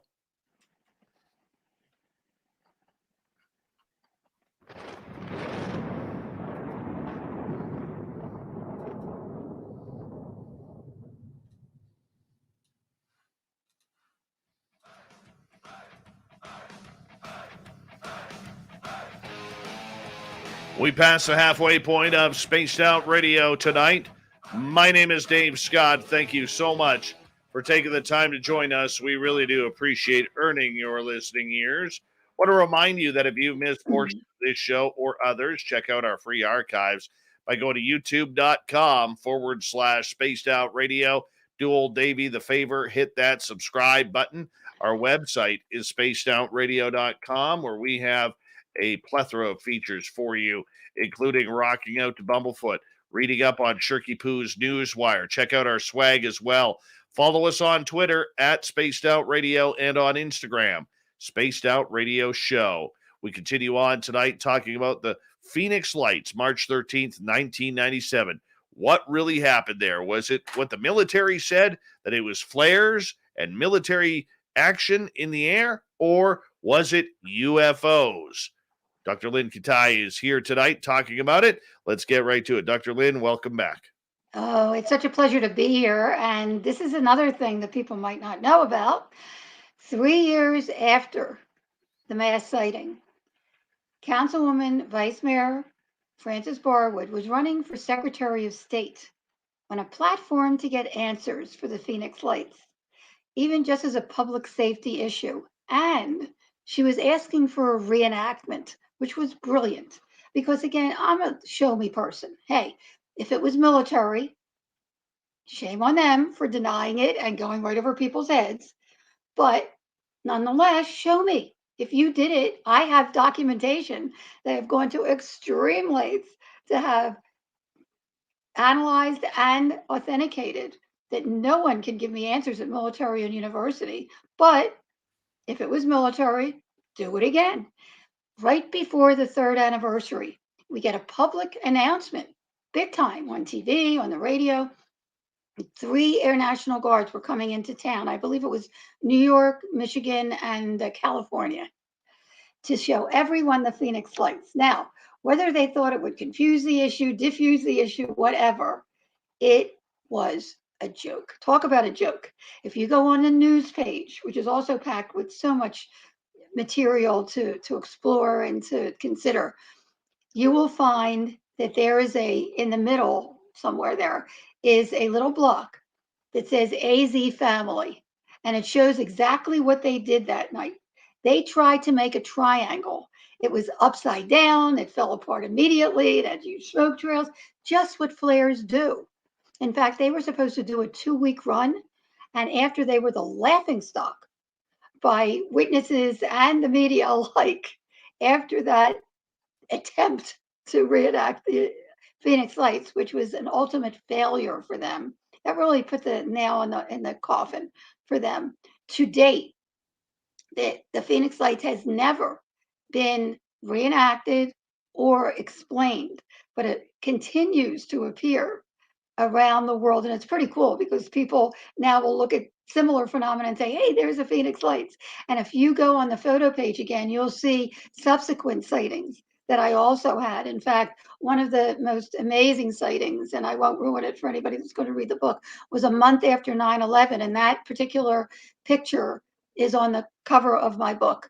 And I would love someone to tell me what they are. Okay, I don't know what they are, but I know that they are. And it's time we get this topic out in the open, address it, accept it, and study it so we can not only find out who's driving these things, but also move forward in our own evolution. I mean, let's be real. We know now with the Kepler and the other telescopes that are out there that there are billions of other galaxies along with ours. And all those other galaxies have stars, that trillions of stars that have their own planets around them. And when a star bursts, the living ingredients of life, oxygen, nitrogen, hydrogen, amino acids, carbons, are spread throughout the universe. Our one Milky Way galaxy is about 13 to 14 billion years old. Our solar system is a very young solar system. It's only 6 billion years old.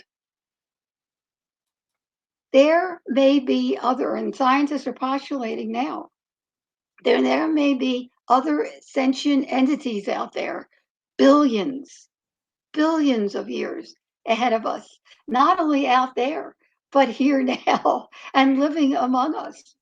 Who knows? But be that as it may, it's really important at this point to just fast forward real quick to 10 years after the mass sighting. And actually, right after the 10th anniversary of the Phoenix Lights, for whatever reason, former Governor Simon came forward to admit bravely that he actually he witnessed one of these craft. And in his own estimation, as an awarded military pilot, it definitely wasn't flares. And in his own words, it was otherworldly, which is what other countries, I learned, are much more open to these phenomena being otherworldly, they would put it. And then also in 2017, a lot of things happened. Not only did we have that front page Pentagon, report that Harry Reid funded a $22 million study, military and government study at the Pentagon of UFOs, of unexplained aerial phenomena, they call it now. But also, just in the last couple of years, the Nimitz pilots have come forward not only to describe what they saw, and we've seen video of these things that are oval shaped, which is very similar to what my husband and I saw outside our window. Plus, they also say that they shrunk, just like my husband and I saw. So again, I don't know if they're the same phenomena, but they certainly have similar characteristics. The other thing that's really amazing that we need to focus on as well, and I mentioned earlier that when I called the air traffic controllers at Sky Harbor the morning after the mass sighting, they had mentioned that a couple of pilots had called in, a commercial airline pilot saying, "What the hell are these lights over me?" and a private pilot to report the 6 lights in a V formation. Well, that private pilot, and it's amazing because I thought the fact that pilots called in was really significant. And I did mention it in the original book, which I finally came forward with. I squeezed the best of what I found in the 230 pages and came forward in 2004. And I have a mention of the pilots calling into the tower. The private pilot finally came forward just, I think, in 2017 as well. And that was actor Kurt Russell. And not only was he coming into Sky Harbor with his son, they have a place out in Carefree.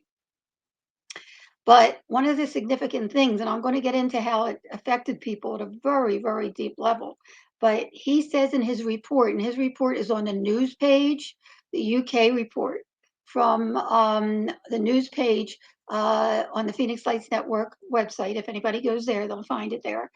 And it's a wonderful report where he describes that he was on approach to Sky Harbor.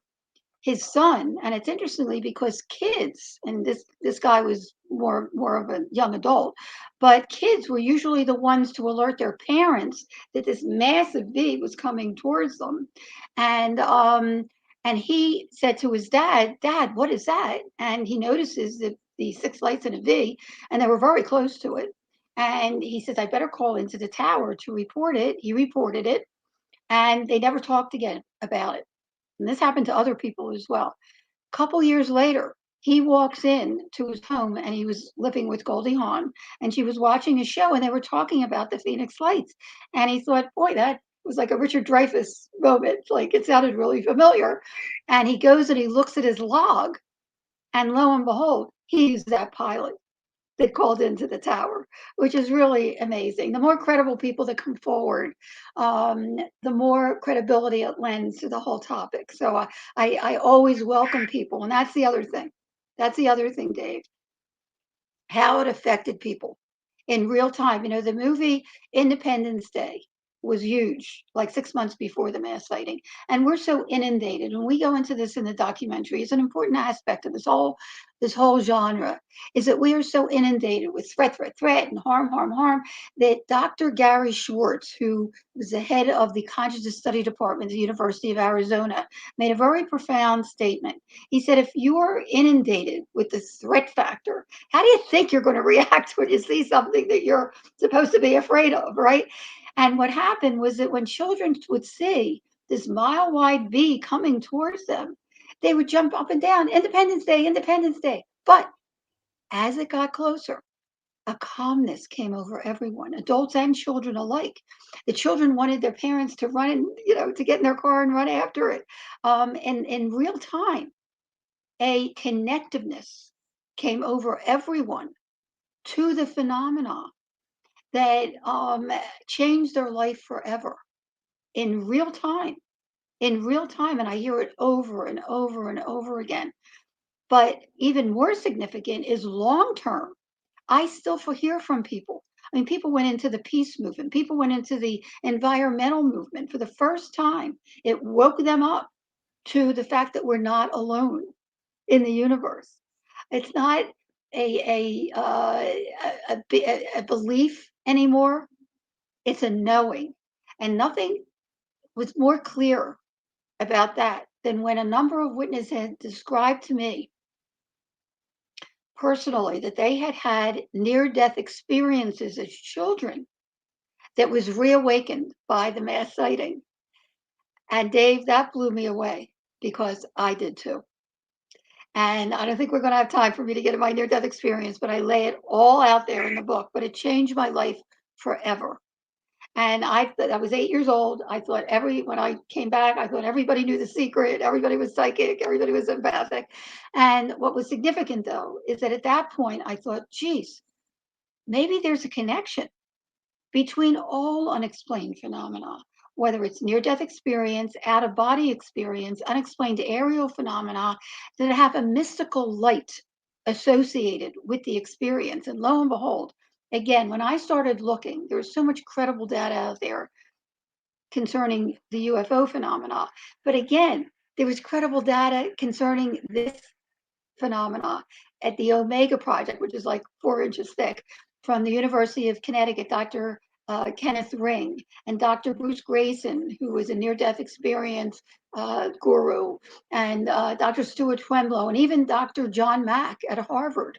My very first presentation, I was invited to speak at the Tucson Medical Center with Dr. John Mack, whose specialty, the PEER Institute, PEER Institute, was the study of abduction contact patients, and essentially. And he was just writing a book on the connection between all unexplained phenomena. And I was scared to death. This was a month before I came forward officially. This was February of 2004. And not only did he allay my fears, and certainly I don't get into abduction. That's a whole nother issue. My whole thing is contact. But he assured me that just to get the data out there is really, really important. So, I finally, even though I was very precarious for a physician to come forward and I had gone back to work, I pushed my whole medical career aside for 7 years to find a logical source and meaning for what I had witnessed and photographed. I have yet to find it 25 years later. And I did so much soul searching.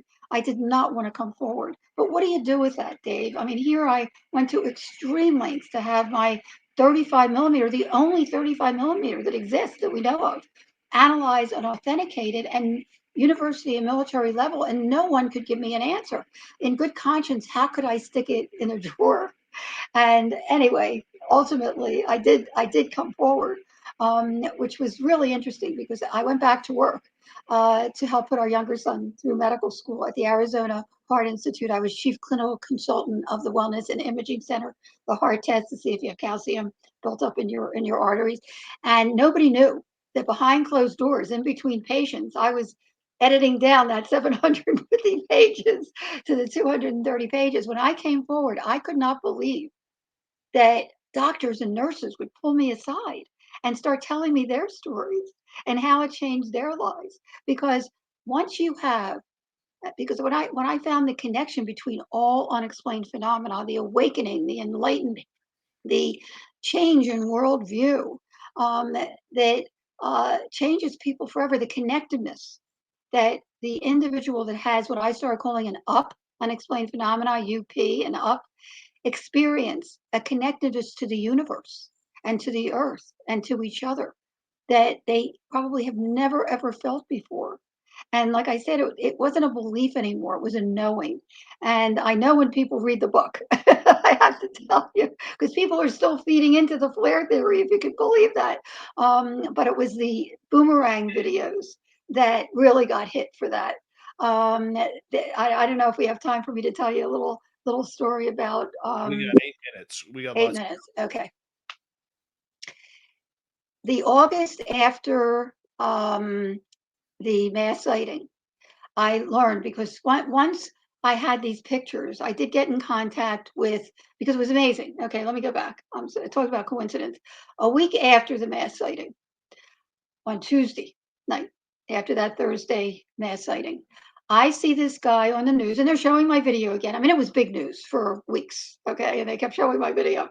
And I see my video again pop up on the news, and they're interviewing a guy who had a huge computer lab right by Arizona State University, Jim Delatoso, who also on the side for a couple decades had been analyzing video and pictures of the same exact phenomena from all over the world. And he was showing photographs from Belgium and UK. And that was the first I heard that this was happening worldwide from, of these orbs in triangle formations. Blew me away, blew me away. And so then I knew at that point, I mean, I had to contact him, which I did. So there were just a couple of people, and I finally contacted Barwood and a couple other people. But essentially, I was really anonymous until I came forward in 2004 and didn't look back. I couldn't believe how many people, once they read the book, really appreciated the work that went into it. It helps people, and I didn't even realize that it did that. I just wanted to get the data out there, and then once I saw that was so boring, I figured, what the hell with it? I'm just going to tell the whole story as it unfolded, including my own near-death experience when I was 8 years old, and I till today. And very important too, as I came forward not only as a scientist and try to be as scientific as possible, as a physician, to let people know that they're not crazy. Even though most anomalies can be explained, only a small percentage cannot. Just because we don't have the technology yet to definitively define what these things are, it doesn't mean they're not real. We may just be looking on the AM dial for an FM frequency. But I wanted people to know that they're not alone, that there's many other people out there. And once you have a paranormal experience, and you should know, Dave, it can fester if you don't share it. Oh, It's yeah. not healthy. It, I knew myself, again, not only as a physician, but as an experiencer. I knew what that was like. It's healing, it's cathartic. And I welcome people to either email me from the website, Phoenix Lights Network. There's a contact right at the top, goes right to my email, or Facebook, Phoenix Lights Network Facebook page. It's really healing. It's important to share with just one person. So I welcome people to share. But being as it may, as an educator, Dave, how could I stick what I have? And I really thought about it in a drawer, and I really thought about it. I thought, you know what? I'm just going to tuck everything away, and years from now, I'll show it to my grandchildren, who, by the way, are really into it, and see what they say, right?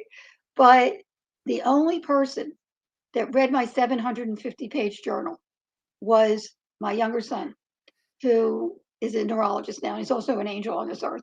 And he happened to be home for a month. And I said, Dan, I don't know what to do with this. It was a mishmash of so many things, media and interviews and whatever, and history.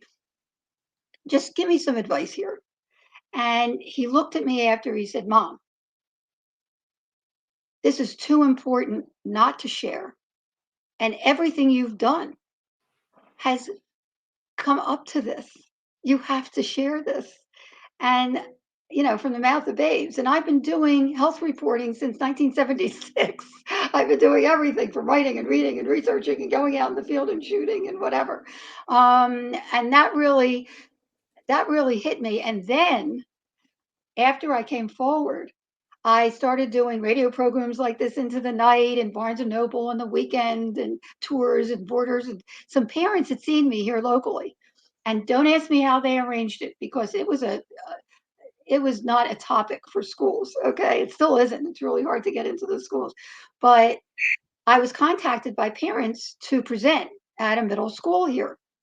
And I was also contacted by a number of filmmakers who wanted to do a film, and I didn't have time. I was working 7 to 7 at the Heart Institute, doing the interviews like this into the night and the borders tours. And I went to this school. There were 200 students there. And youth is dear to my heart. My video and workbook curriculums have been distributed for years by Discovery Education on AIDS and teen pregnancy and substance abuse prevention education programs. And I was thrilled to be able to present, even though I really didn't have much together at the time. You could hear a pin drop. And I asked, how many here believe that we're alone in the universe? Not one hand went up. I said, how many here believe that we're not alone in the universe? Every hand went up. And I finished my talk. I showed them a little bit of video. I didn't even have anything together at the time that was really professional. They wouldn't stop clapping. And I thought, whoa, you know, these kids thirst for this knowledge. And there was nothing out there in our history books about this stuff. So that really pushed me because I was approached by one filmmaker whose dad actually was a doctor that we knew. And he went to Brooks Institute of Photography, graduated Brooks Institute of Photography, which is one of the places that analyzed my data. He said, I'm coming with equipment in June. I said, whoa. I said, I don't have time for this. I said, plus people that, I take confidentiality very seriously for anyone that does want to contact me as a physician. And I said, I've been contacted now that I've come forward by email from dozens and dozens and dozens, like thousands now, of people. I will not, they have to trust my confidentiality. I don't think that they would want to come forward. I don't know if they would want to come forward. I said, I'm going to have to check with people first because I don't know if anybody would want to do this. And by the way, the professors that I work with, not only down at the University of Arizona, Dr. Gary Schwartz, but I went to the head of the optical sciences department at the Arizona State University, and he got a whole group together of scientists who have been studying these things for years, a clandestine group. And then he became vice president of research. He's actually in our documentary for a second, but they can lose their grants if they mention UFOs at the time. So I went to all of them, and every single person except one who came on board later said they would do it. And I'm so grateful for the people that came into the documentary, and we started filming and in June. And by the end of June, I mean, it was just so overwhelming. I had to make a decision, and you know what decision I made. I haven't turned back. So and that's the other thing. That's the other thing. From my near-death experience, and I don't think we have time to get into it today, but I did meet beings during my near-death experience that were giant beings above the earth. And I have felt I met three. There were three of them in giant white robes with hoods over their heads. And I even tried to see their faces, but I couldn't see their faces. But I felt their unconditional love for me. They knew who I was. And I came back with very profound. And my family wasn't religious at all. It's nothing that I would have ever taught or whatever, that really changed my life forever, and that I share in the book. But be that as it may, the point is that when you have an unexplained phenomenon experience, it does change you forever. And I'm sure you have a lot of questions, and I'm open to that. And I have a lot more to this story, but we'll get to those questions in the next half hour. As Dr. Lynne Kitei is with us tonight on Spaced Out Radio. The Phoenix Lights, we have Dr. Lynne for another 30 minutes. Then the fedora-wearing John Hudson will come in for the unbiased UFO report. We have a jam-packed hour 3 next on the mighty SOR.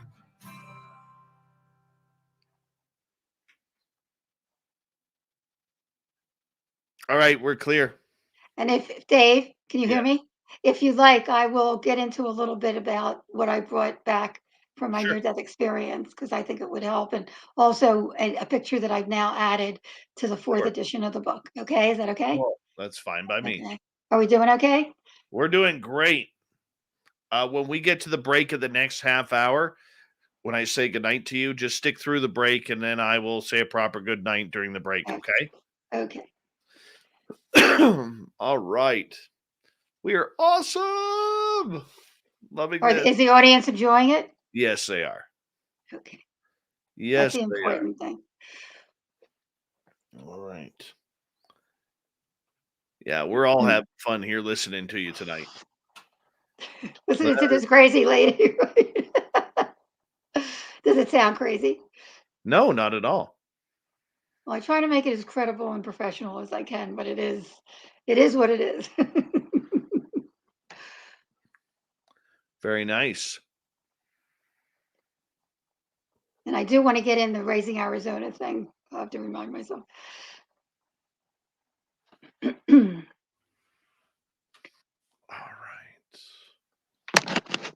All right. I'll bring you on out there for a second.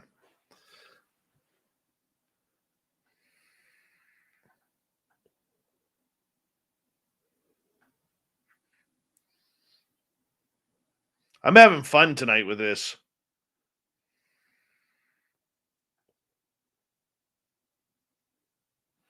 Are you back, Dr. Lynn? Are you back? I'm back. That was quick. Everybody say, we're the crazy ones here, Dr. Lynn. Sovereign wants to know if your favorite word is equidistant. Equidistant? Why? I don't know. I guess he's heard you say it a few times. Felipe Friero, welcome to our chat room. How are you?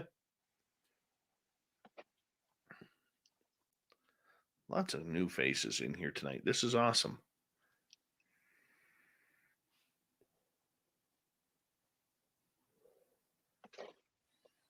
I love this case. There's so much more. That's the thing. I would love to send you the ebook, but I tried to do it to someone else in Canada and outside the United States, and they won't let me do it. Really? Yeah. But you can get it on Amazon. I'll check it on out. UK, it's only $9. I would love to gift you. Just know that. All right. Perfect. Jay Unknown, long time, first time. Just wanted to say that the Phoenix Lights is one of my favorite cases. Thanks for having this topic tonight. Welcome, Jay. Welcome. We'll have a few claps for Jay and Karen Danger for coming into our chat room for the first time. Clap for you both. The gorgeous Anne Celine. What is happening?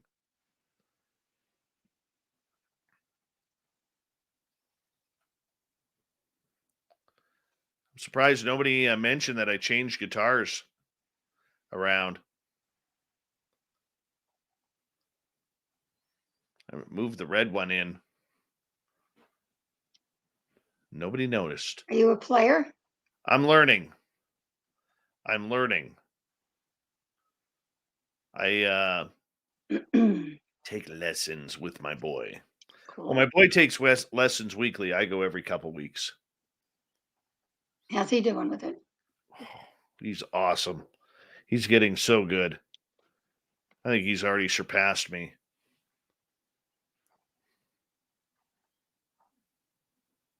Eventually, I'm going to do an entire studio shift here. And what you see behind me will actually be beside me, which will be cool. I'm looking forward to that. Change it up a little bit. It never hurts. You know what I'm saying?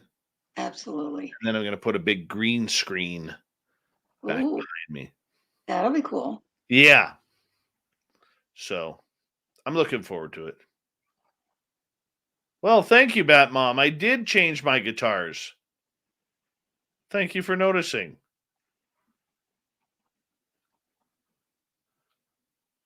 Mm-hmm.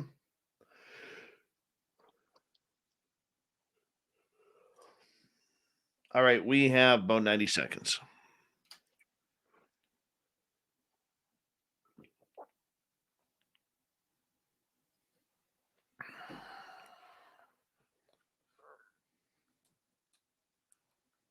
There we go.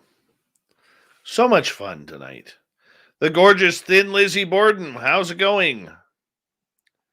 No, he's not on my son's not on Slash yet. He's more learning Metallica. He loves his Metallica.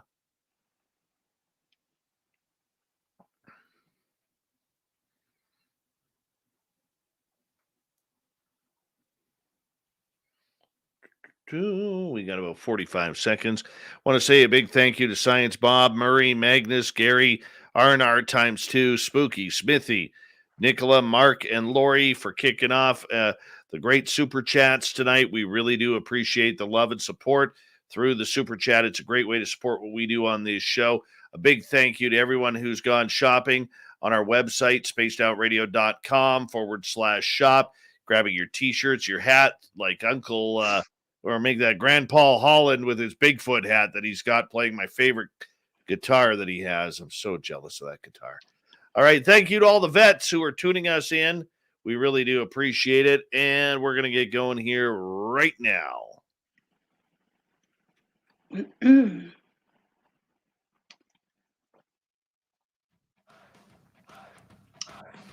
you like to connect with us?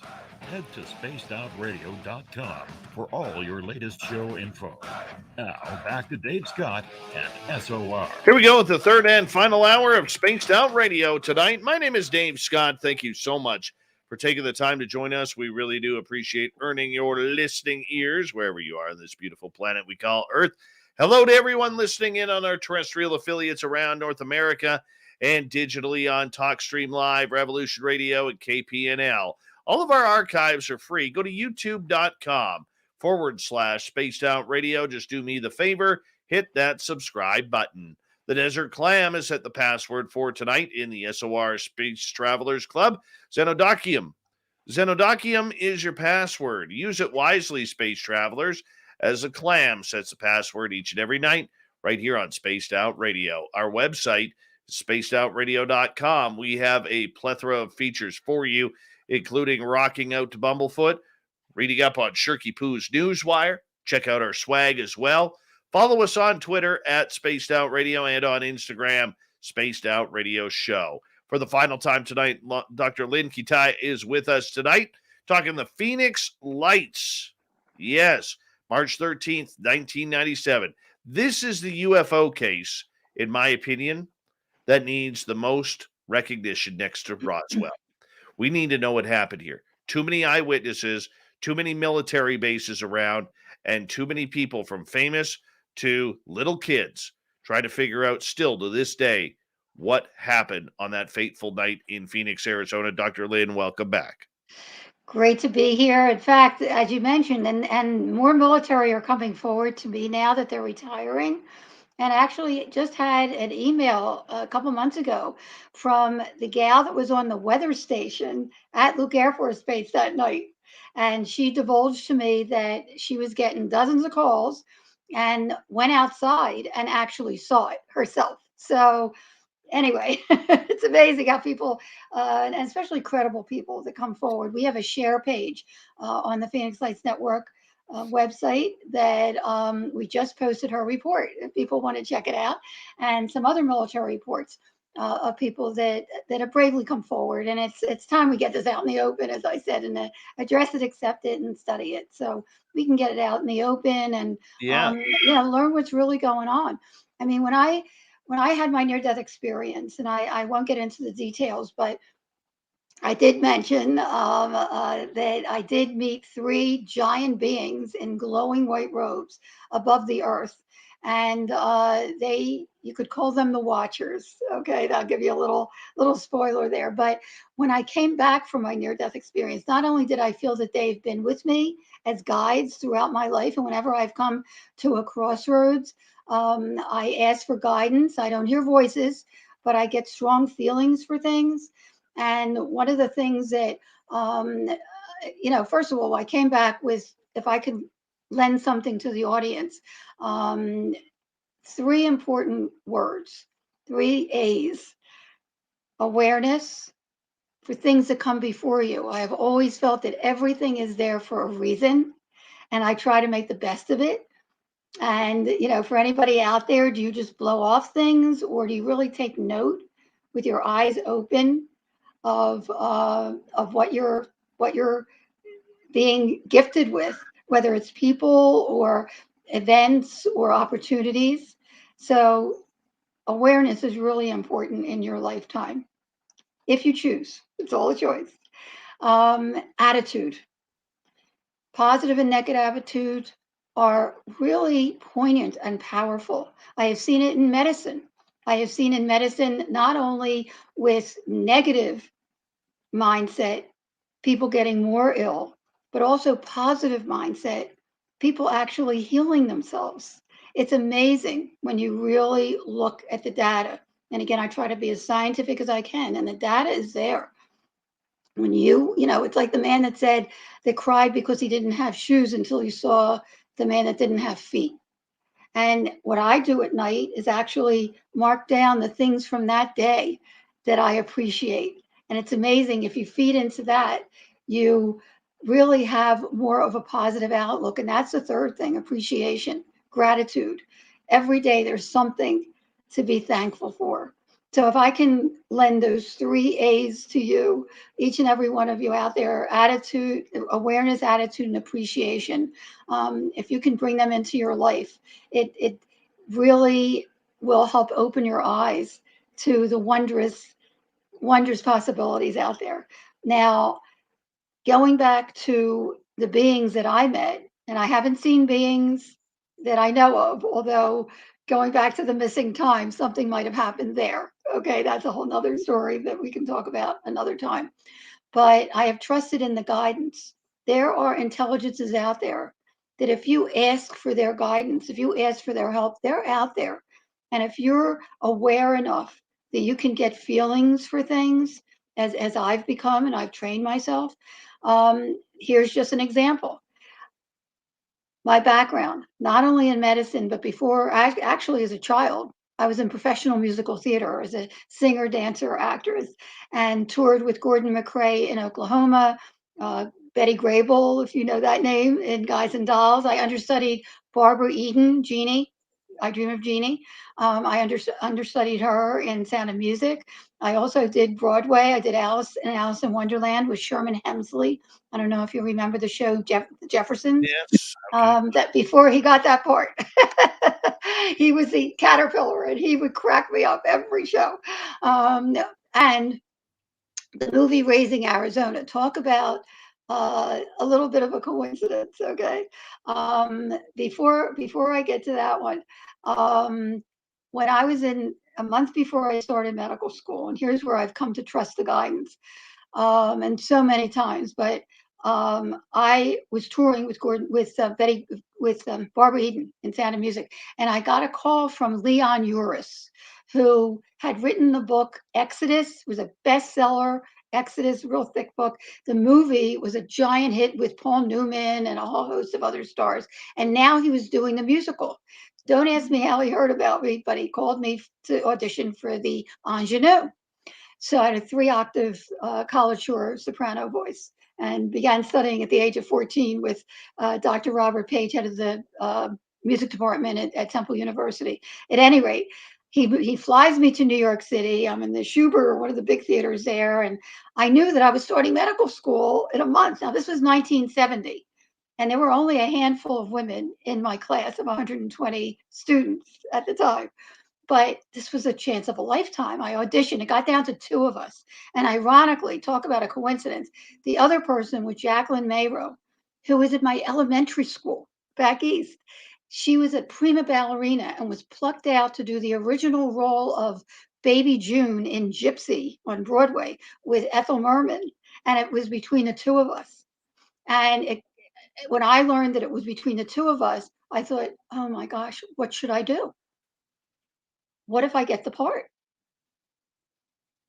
And I did some soul searching, heavy duty soul searching. And the answer I got was, I have to go to medical school. One day I'll find out why. That was the message I got. And I called Leon Uris up and I told him, and he wasn't too pleased with me. So I may have gotten the part, but I will never know. But the show went on the road, as Broadway shows do, like in Boston, and they try out shows for a few weeks elsewhere. Came into New York. It opened and closed in 3 weeks. I would have been dead meat if I had taken that part. So that's just one of many, many times where I've trusted the guidance. The other was when I asked my girlfriends, why do I have this? I don't want to do this. It's so controversial. It's so dangerous for me to come forward with this stuff. And they looked at me and said, Lynn, you've been doing this for 40 years with vital health issues. If you can do something credible and professional with this, you can. And it was like, okay. I went out on the balcony one night And a lot of paranormal things happened after the mass sighting, which I won't spoil here. It's in the book. But I went out on the balcony and I just looked up at the sky. And again, I don't hear voices, but I sent out a message. If I'm really supposed to do this, show me the way. I surrender. If I'm supposed to use my expertise and professionalism and do this in a credible way, just show me the way.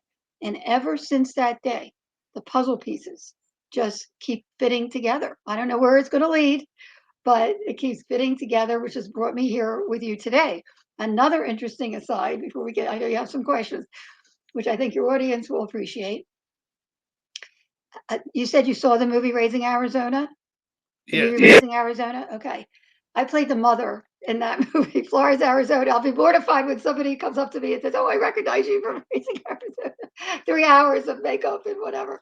And there's a funny story with that too, if we have time to tell you how I got the part. But when I auditioned for the part.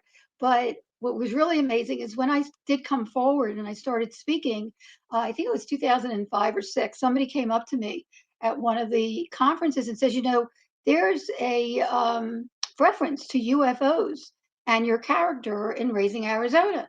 And I said, really? Because I hadn't watched it since it came out in '87, 10 years before the mass sighting, right? So I go back to look. And if anybody doesn't know what Raising Arizona was, it's a hit Coen Brothers movie with Holly Hunter, Nicolas Cage, William Forsythe, John Goodman, Francis McDormand, Holly Hunter. I mean, just an unbelievable cast. And me, the little part, but at any rate. Holly Hunter, it's a black comedy. Holly Hunter and Nicolas Cage try to conceive and they can't. So they decide to kidnap one of the Arizona quintuplets. And after that happens, there's a press conference in front of our home. And one of the reporters sticks a microphone in my husband's face and says, "There's a rumor your son was abducted by UFOs. Is there any truth to that?" And my husband says, "Oh, please, son, please don't print that. If his mama reads that, she'll lose all hope," which is totally opposite from my own take, obviously. But what's interesting is this was 10 years before that, call it coincidence, 10 years before the Phoenix Lights mass sighting, the only reference in the entire movie to UFOs. And gets even more interesting, the cinematographer, you're going to find this interesting, Dave. The cinematographer, who was just starting out too, a lot of the people except Nick Cage were just starting out then. And he went on to do When Harry Met Sally and Big and How the West Was Won with Will Smith and a whole host of others. And actually, he developed, created, and directed the Men in Black series, which first premiered in 1997, the same year as the Phoenix Lights. Coincidence? Hard to believe. There you go. Do you have some questions? Because I could tell you a little bit about that audition, which is really cool, and what happened with Barry in the when we were shooting it. But if you have some questions, I want to make sure you get them in. We have about just under 10 minutes left. Did you ever get an opportunity to speak with Kurt Russell about what I tried. I have been trying. I really want to talk with him. I really do. But one of the things, I'm glad you brought that up, because one of the things that I mentioned earlier was that for a couple years, he never said a word. His son never said a word. They never spoke about it. And then suddenly, when he saw something about the Phoenix Lights, it was like a burst of light in his life. Well, there were a number of people. In fact, I write about a psychiatrist and his family that were coming up from Tucson, and he wasn't the only one. This has happened to. And he also had a near-death experience, by the way, in childhood. But he was coming up to Phoenix with his family for a swim meet. And his wife was driving. He was in the passenger seat. And one of these craft was right above their car. And he described it. He looked out the window and saw the gunmetal bottom and the lights and all, and said that the wingspan was way over. I mean, this is a big highway, I-10, between Phoenix and Tucson. The wings were way over on both sides of the fields there. And they all saw it and they didn't say a word. And it wasn't until 6 months later that they saw something on TV, and suddenly it was like a plethora of excitement hit everyone and said, "Oh my God, we saw that." And then they started talking about it, but it wasn't until then, and it happened to other people too. So that was another interesting aspect of the Phoenix Lights mass sighting. Some people just buried it, and then suddenly they woke up with the whole memory of what happened. So that was Kurt Russell. But I have tried to contact him. If there's anybody out there that knows him, I just want to thank him. And actually, I think he would appreciate reading the book and learning more about what happened. And he's such a huge part of it now. And I'm so happy that he came forward because he really lent a lot of interest and credibility to the story. All right. The next question I have regarding Governor Fife Symington. Why do you think he waited so long to finally start talking about this? Like I mentioned earlier in the show, earlier this year, he spoke at the International UFO Conference. I mean, this is a guy who, has been, had mud on his face since this event. Why now do you think he came out? Oh, that is such a good story. I don't know if it's part guilt or part that time had passed and he wasn't an elected official any longer, so he didn't feel that pressure. Um, and I think that, I hope that my coming forward in 2004 helped him come forward, feel more comfortable in coming forward when he ultimately did, because by the time he came forward, the cat was out of the bag. The military had already tried to reenact it and they failed. The story was really, I can only do things one way, and that's try my best to do my hardest to get the word out there like we're doing today. And the story really traveled quickly around the world.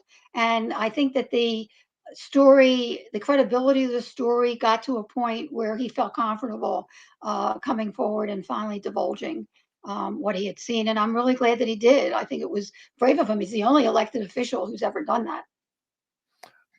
What did he say, by the way? Did you hear That this? I haven't heard the conference. I know he came out, and this was his first UFO conference that he was speaking at about what he saw, because it was a number of years ago he came out and actually said that he was an eyewitness of the event as well, and downplayed what had happened, apologized for doing what he did to make a fool out of the citizens there. But you know just he's the key to this, and we need to focus in on him.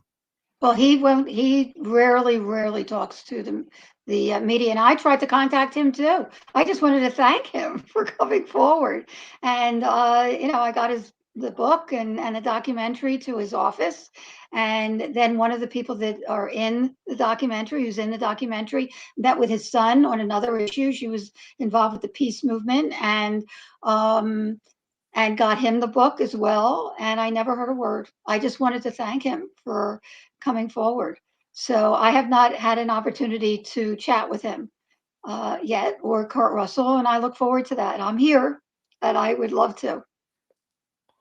Are And you, thank goodness he did. Really, I mean, it really took it to the next level, don't you think? when the DNI report came out earlier this summer and said that it wasn't going to be dealing with events previous to the 2004 Nimitz case, do you think that was a slap in the face to the citizens of Phoenix too? You know, whatever. We're doing our own thing and we're getting the word out there. And there's many people who have contributed to getting the word out about the Phoenix Lights. And now we have the book, The Phoenix Lights, A Skeptic's Discovery That We Are Not Alone, in its fourth print. And I recommend, by the way, the ebook because it has live links and also colored pictures. And I share a picture, and I'll share this with you also that I've never shared in the other editions. And by the way, when I first wanted to get the book published, and I went to the biggies, HarperCollins and Random House and Time Warner, they said, no, this is two books. This is a UFO book and a spiritual book. I said, no, that's the point. The Phoenix Lights for all its glory, not only wanted to wake us up that we're not alone in the universe, but they wanted to wake us up to the spiritual beings that we are, to the potential we have in a positive way to make this world a better world. And we talk about that more in the book as well. So, the book itself is packed with stuff. And as far as the new picture, it's a picture that actually our older son took, and he's an attorney and a big skeptic. I mean, he kept saying, "Mom, you better not come forward. They're going to find out it's military and you'll look like an idiot," right? Until this happened, and I won't spoil it for you. But he took a picture where my mother appeared, and he was very close with my mom 10 years after her passing. And it is real. She is in the picture. Okay, I won't spoil it. As clear as can be. Okay, and that did it for me. It doesn't matter what anybody else says. Um, there's characteristics that proved that it was her. And anyway, so I'll leave that for the audience to check out. Also, the documentary, which unfortunately now Amazon and other outlets don't make DVDs anymore. People, if you're in the States, can get the DVD from our website. I'm happy to get that together for people, but it is streaming on Amazon, and it's the Phoenix Lights Beyond Top Secret, and that's the latest edition. And we keep adding. In fact, the DVD has bonus features. We have astronaut Edgar Mitchell is in it, and he's wonderful. And he actually goes into the cover up in the DVD bonus features. And we have a 911 police operator that was on that night, a Phoenix police operator who got hundreds of calls. She's fabulous in it. We have witnesses and the analysis, and it's really a cool overview of the topic. And the book, of course, gets into much more detail. And then my latest adventure is a graphic novel activities coloring book. Can I grab them to show them real quick? Sure, we got about 90 seconds. Okay, hold on there. Dr. Lynne Kitei here tonight on Spaced Out Radio. And wow, Okay, what a good show. All right, what do you got for us? Okay. Well, here's the book. And by the way, if we have time, a month after the mass sighting, as I mentioned, there were a bunch of paranormal things that happened, and I did have automatic writing where I wrote down something in the dark with my eyes closed that actually sent me on this journey that brought me here to you today, which I am happy to read if you want to get to that in a second. Here is the documentary. Can you see? Yes. That? And they're all on the website. And here is the latest. Okay, this is the Phoenix Lights, UFOs, and Crop Circles coloring book. Adventures of SUFO and UFO. He's a little alien here.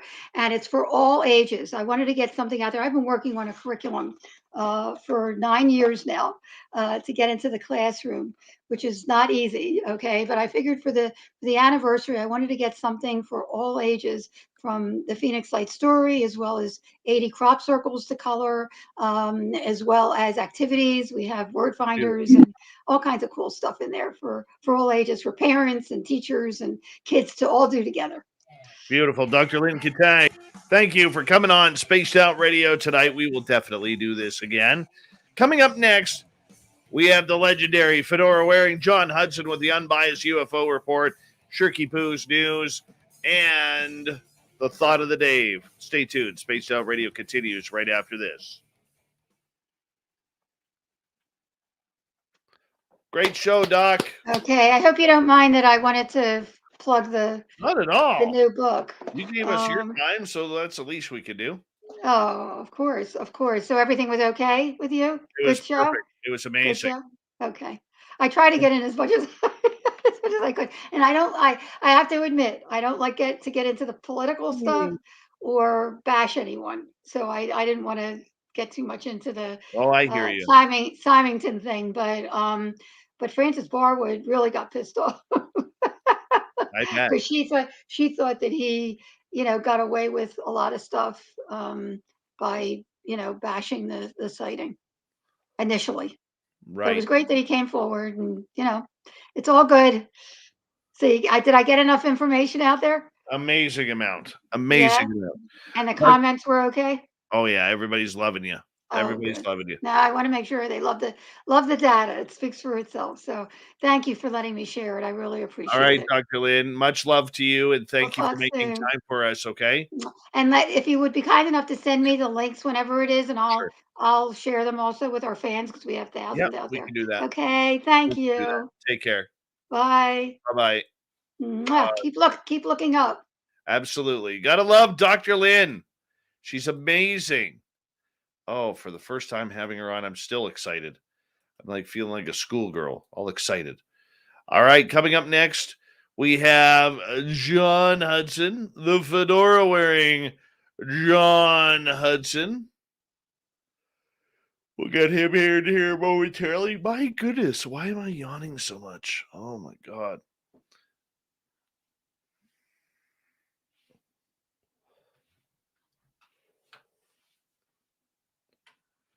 Thank you, David S. There he is, everyone. What's up, buddy? I was almost late. I was so into that interview. Yeah, she was great. She was fantastic, man. I was blown away. And so much empathy for everyone, too. It was very impressive. Yeah. Nice shirt. Oh, did you ever hear about this place? What is Hendo? So it's a company that I almost went to work for. It's actually called ArxPax. And they were basically building these little motors that if you put them on a steel plate, they would actually hover off the plate about 2 inches. And he originally designed it for homes, which is what he's working on now. But as a way to get the word out, he actually made a actual hoverboard. And so it was called the Hendo hoverboard. And there's actually a video of it on YouTube of Tony Hawk at the facility, not too far from my house, on a ramp in the back warehouse, riding the hoverboard up and down the half pipe that they built. And it's actually pretty interesting technology. That is very cool. Very cool. It was fun stuff. Sharp Cat, the guy that invented it.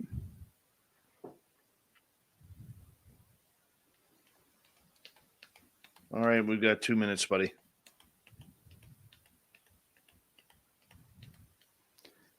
Yeah, man, that was I learned a lot from that. I haven't learned enough about Phoenix Lights, and that was a very compelling story. And I loved she was probably one of the more polished people you've had on in a while. It's like she really handled her time well, got a lot of data in. She was paced well. That was one hell of an interview. Fantastic interview.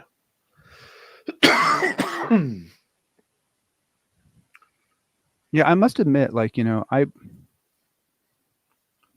know, Dave. Like one of the challenges I have with all this research is that, it almost seems likely to me that whatever caused the Phoenix Lights is a completely different, completely unrelated phenomenon to what caused, say, the Tic Tac. Mm-hmm. And that might be a completely different phenomenon than what caused the cubes on the East Coast. And I'm just, part of me is just, really, I wouldn't say worried, but, it's going to be quite challenging to debug this if it ends up being some drastically different catalysts for each of these events. That's deep thought right there, John Hudson. Deep thought. The other thing that makes really clear is that, you get into this and you think that there's no really good cases, that's why the world doesn't know about it. What you start to realize is there's a ton of really strong cases, and the world just didn't want to pay attention. Hey, we're on the episode tonight. We're going fourth to first. It's all good. All right. Big thank you to Smithy, R&R times 2, Nicola, Mark, Lori, Spooky, Gary, Magnus, Murray, and Science Bob for the super chats. Here we go with the final half hour, everyone. Get your horns up. Let's do this.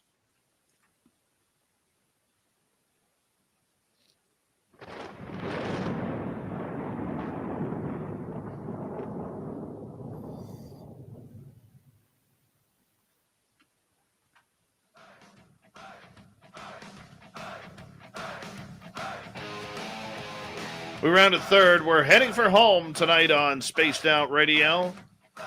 My name is Dave Scott. Thank you so much for taking the time to join us. We really do appreciate it. Want to remind you that if you've missed most of this show or others, check out our free archives by going to youtube.com/Spaced Out Radio. Do me the favor, hit that subscribe button. Our website is spacedoutradio.com. We have a plethora of features for you, including rocking out to Bumblefoot, reading up on Shirky Poo's Newswire. Check out our swag as well. Follow us on Twitter at Spaced Out Radio and on Instagram, Spaced Out Radio Show. Let's bring in the fedora-wearing John Hudson for the unbiased UFO report.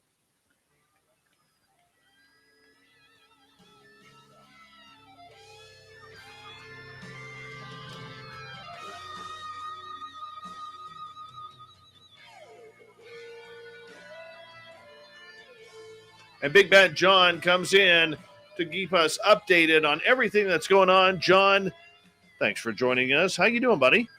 Doing good. My pleasure. Thanks everyone for sticking in, especially after that great interview. Do appreciate it. Yeah, that was fantastic. Fantastic. Yeah, John, amazing. we're going to start off with a little bit of drama tonight between the Black Vault's John Greenwald and scientist Eric Davis. This is turning into a real social media fisticuffs, man. Yeah, it's a really frustrating one, and it's frustrating at so many levels because, much respect to John Greenwald for his research and so forth, but he's very different online than he is in person, and there's something about his style that I don't know. It just for some reason it just seems to push people's buttons. Certain people, just some kind of a personality clash, and essentially, this has been building between John and John Greenwald and Eric Davis for a while. It's been a couple years of essentially, Eric Davis coming out and releasing as much information as he can without being arrested, and John Greenwald basically coming out and saying that because he can't show evidence for it, that he shouldn't be trusted and that you shouldn't believe him, and the problem is that and this is a little hard for me to describe, but basically for people that I've always known, like Eric, and I have several friends that I have one friend in particular that is at Eric's level of intelligence, and tend to have this kind of personality. They have such a personal aversion to lying. They have such a personal aversion to dishonesty that they'll often harm themselves by being too honest. They'll offend people. They will say the wrong things at certain times. They will harm themselves because of their honesty. And so for a lot of them to be accused of dishonesty is a real third rail. It's a real trigger point that will really set them off. And that's essentially what happened. And Eric Davis's response to the situation was way overboard. It was uncalled for. It was a bit vulgar. Wasn't clean play by any means.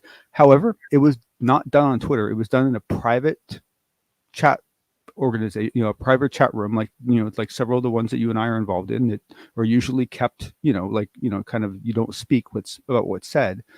And John Greenwald is in that group. So we don't know what dialogue was going on between John and Eric, Greenwald and Davis before this explosion. It's not totally clear to me exactly why it was shared the way it was, but unfortunately, especially because Eric Davis is not on Twitter, it's now being put out on Twitter, and now John Greenwald is kind of using it as a way to say, look what a nasty guy this is. Look how he's treating me, blah blah blah. And the last thing I will say about this, because everyone should read it on their own, do their own research, is I've gotten into several debates about this with people over the last 24 hours. And I've noticed an interesting pattern, and that is that the first couple exchanges are about what Davis wrote, and then that falls away. And what ends up happening is a long, drawn-out debate where they're basically trying to prove that Eric Davis isn't telling the truth. And what you come to find is that most of the people who are upset about this on Twitter are actually people that have never believed Eric Davis. They've never liked Eric Davis. They've always thought he was full of it. And they're looking at this as an opportunity to go after him. And in every single conversation I've had in the last 24 hours, every single one, the last 75% of the debate has all been them trying to convince me that Eric Davis has never, ever told the truth. And it's not been about his response. And so this is essentially a proxy war. This is what's going on. This is like, America and Russia basically trying to get into a fight by using, North and South Korea. This is what's going on. People are basically using this case as a reason to go after Davis because they already felt that way about him. And we should actually make a point on this. This is all over the Wilson documents. And, yes. In reading the point, I thought it was pretty harsh. Both sides calling each other a liar. Eric Davis getting into a disease that Greenwald suffers from. I mean, this is personal. It is ugly. The gloves are off. Horrible, ugly. They are at center ice throwing punches here. And, let's just hope, this is the type of situation that could really turn into a brawl on social media. So if you're into UFO drama, this is the one to get to. Let's move on here for a little bit. And, I thought this was just a matter of time here, my friend, but it's happened. The Galileo Project with Avi Loeb has added Luis Elizondo and Chris Mellon. Now, I'm going to be blunt here for a second. Dave? No, it's true. It's true. I'm not sure if I think this is a good move or not. Part of me thinks it's fantastic. Yeah. The other part of me says, you know what? We're adding a lot of controversial people. Mm-hmm. Okay. And even though I'm a fan of Elizondo and I'm a fan of Chris Mellon, they're still controversial in this subject. Mm-hmm. And to me, I have a tough time wondering what they can bring to the Galileo Project, which was billed as a venture for the scientific community, not the conspiratorial government side of the community. What's your thoughts here, John? No, I think you bring up some really good points, Dave. But what I will add to that is that one, I don't know how much of it's gotten to the general public, but there's been a lot of complaining and concern about some of the other people that have joined the group, and essentially one could argue this is a counterbalance to someone like Seth Toshak, if I'm pronouncing that correctly. Adding him, some of the other people that have been added. So you could argue this is a balancing of some sort. So that's one way you could look at it. I think that in many ways they are a better addition. If you were to look at the controversial additions, this is a better one from one point of view, and that is that within that organization, they didn't really have anyone that was into the UFO UAP side of things, right? And so now they have people that can essentially get them and share with them information that is going to help them, really look at this and perhaps filter out or really, sorry, hold on a second, let me reconnect here. Can really, help them filter out and help them deal with these, with all the issues. I mean, basically someone who can be a lot more. That's really odd. Sorry, bear with me here. Basically, be able to, add that expertise, add that, add that knowledge that they weren't going to have. And so I think from that point of view, it's potentially a really good thing and could add a lot of value. But I agree that it's very challenging that all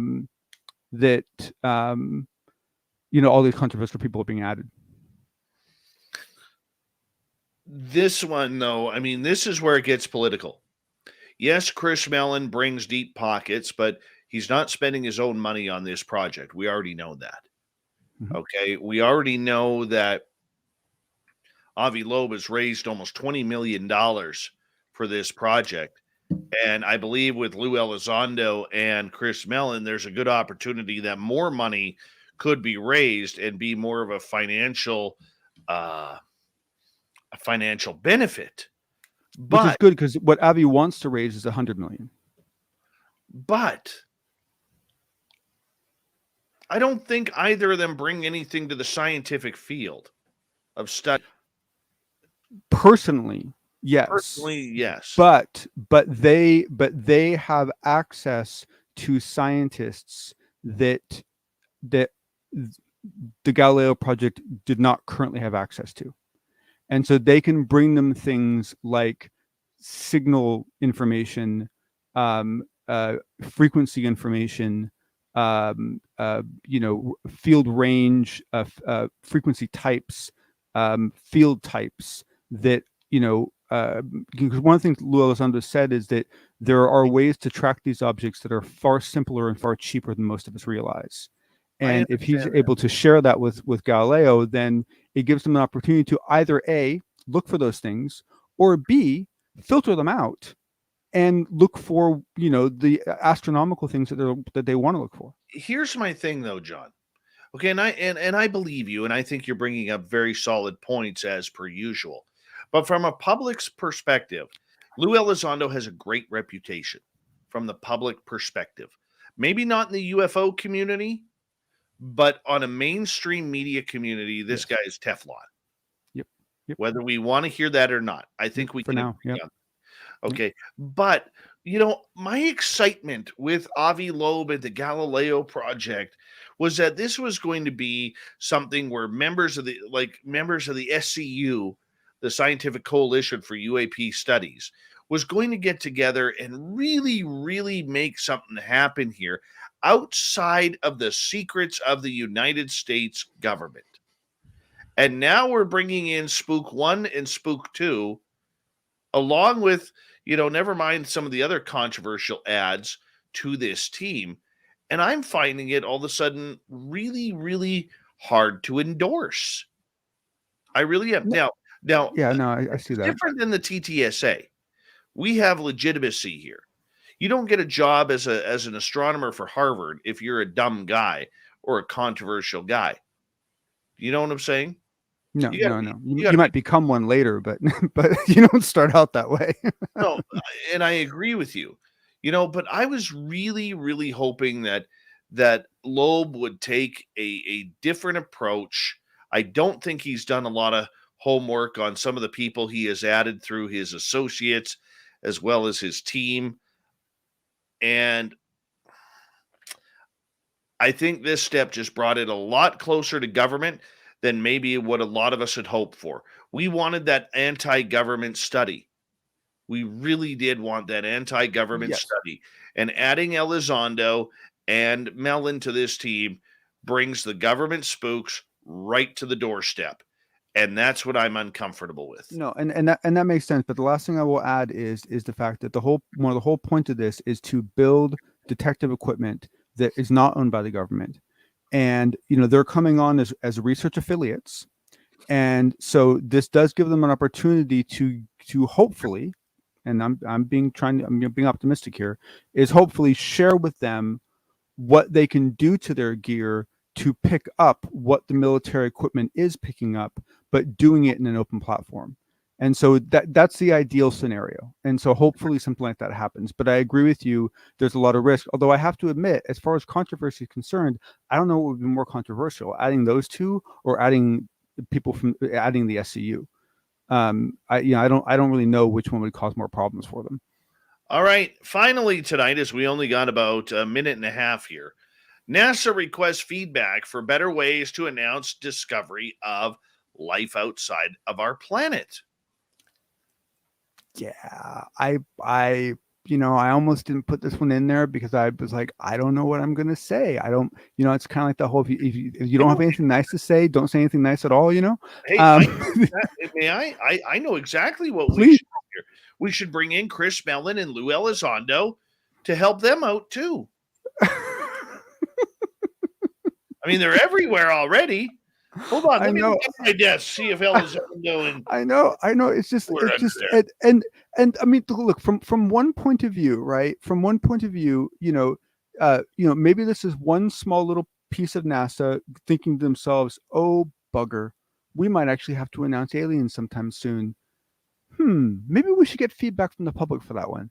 And they never consulted the PR department, and so they came out on their own. I I have no idea, but this one caught me off guard. This was like a like what? Like I can't be reading that right. I mean, it's like, yeah, this is yeah, and in a world where NASA hadn't been hiding a bunch of stuff, this would be a prudent thing for them to do. But in light of all that we know, it's pretty weird. This is pretty weird. Well, I mean, how about we just, announce it? Why do we need a game plan?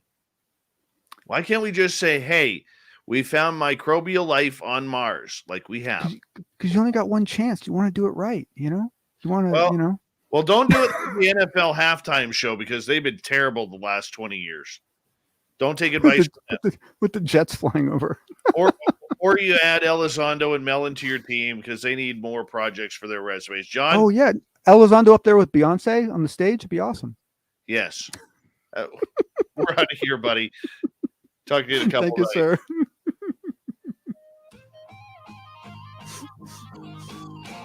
Oh, man.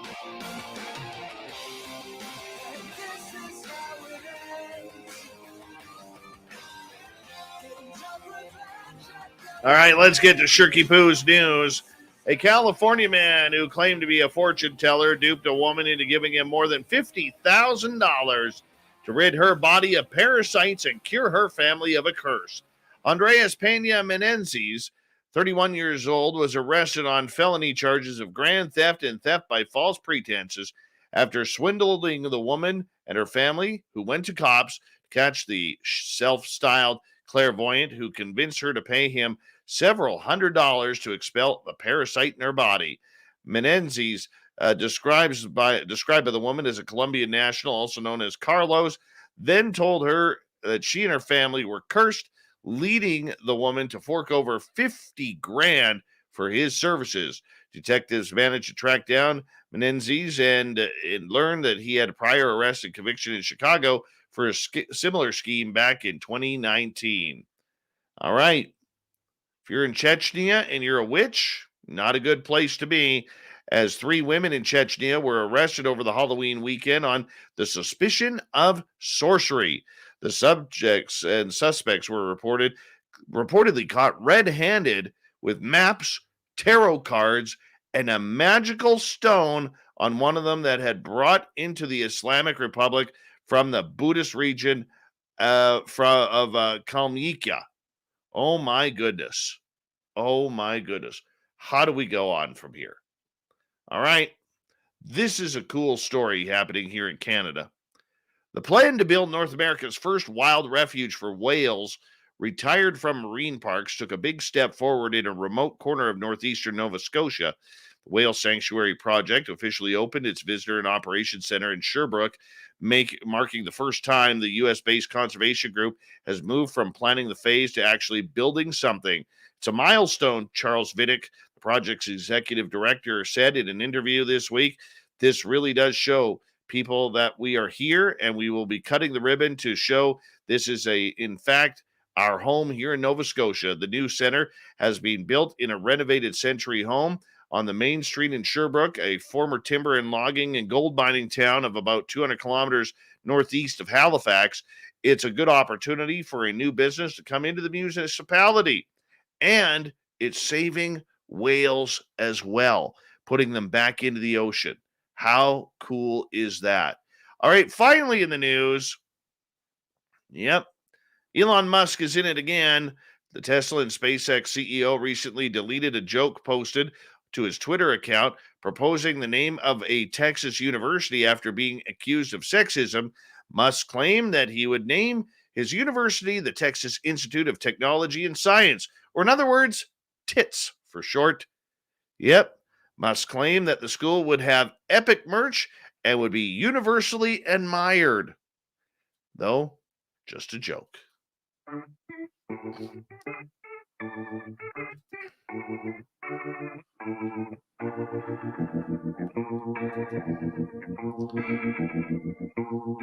Thought of the Dave happens every night at this time, where we ask a question on our Facebook and Twitter pages, then read your responses. Today's question is, what do you think really happened with the Phoenix Lights? Eric, I don't know what made it so popular. It happens all the time all over the world. Kevin, I don't think the government would have flown one of ours over that much population, so I think it was from not home. Joshua, in short, an extraterrestrial or extra-dimensional craft flew over Phoenix with the fog lights on. David, no idea, Dave. From Dave. Chris, I think they opened for Rammstein in the summer of 2013. Michael, they went out. Chris, a pigeon, a very big one. Kevin, hi, David. I think they went back to where they came from. Lee, a cover to hide what was really up there. Sparkles, they arrived, showed themselves, and then left. Uncle Dale, that is one of the three most interesting cases, in my opinion. I saw a show with witnesses pointing out where they saw the craft, the geometric analysis of the craft based on it moving through an area of hills where it occluded features of the hills seemed quite large. Thank you, Uncle Dale. And everyone else, Shirky Poo for the news, John with the UFO report, and Dr. Lynne Kitei with the Phoenix Lights show. We got Mr. Ron Bumblefoot Thaw rocking in the background with Little Brother is Watching. Bumblefoot is the official music of Spaced Out Radio, rocking us in and out of every single show. Get your horns up for the guitar god himself. Special thanks to everybody listening in at home, at work, in your cars, wherever you may be. Thank you to everyone checking out our chat rooms tonight. YouTube, Twitch, LGAB, Revolution Radio, Spreaker, Facebook, and on Twitter at hashtag Spaced Out Radio. Remember, this show is copyright by Spaced Out Radio and SOR Media Ventures Limited. Thank you so much for choosing to share your evening with us, because together, my friends, we own the night. Mr. Bumblefoot, we need a favor. We need you to take us home.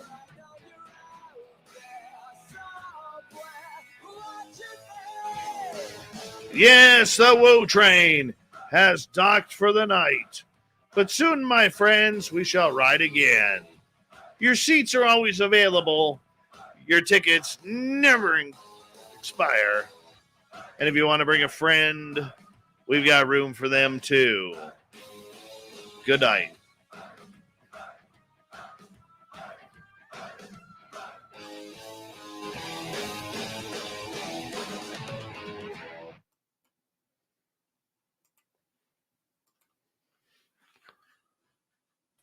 My God, I couldn't read tonight. Well, probably quite distracting, that fantastic interview. You know what? It was so full of information, and when I'm not talking a lot in interviews like that, because she kind of ruled the roost there. Mm-hmm. Okay, it was tough, because I felt like more of a fanboy than a show host there. To be blunt. Yeah, totally.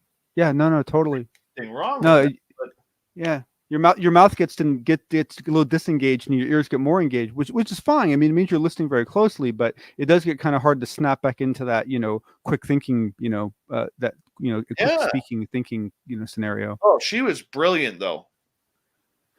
Yeah, I mean, wow. Voice too.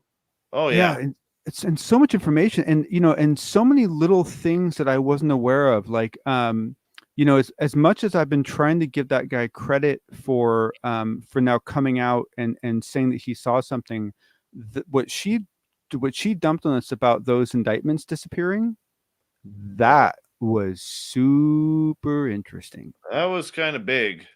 That was super interesting. I was like, my mouth hit the floor. I was like, what? Like, that's crazy. I mean, people don't pay enough attention to that sort of stuff. I mean, like a lot of people don't pay attention to the fact that you know, President Johnson was basically under indictments when Kennedy was passed away, and no one really looked into that either. To me, like, indictments disappearing always should be looked at. You could do it. He was assassinated. Yeah, no, it's just I don't know if you've ever seen it, but Richard Dolan did a fantastic, amazing, like freaking like, it's like 5 parts, like 3 hours each or something, like 2 or 3 hours each. It is, you have to be dedicated to go through this. But he interviews this one researcher on Kennedy, and oh my, I thought I was well read on Kennedy. I really did. I did my first report on Kennedy in high school. I've been researching that off and on for 20 years. This guy basically showed me that I was only aware of probably 20% of what was the research that was out there. This guy blew my mind, absolutely blew my mind. I really hope, I really hope that more of that comes out someday. But I must admit, if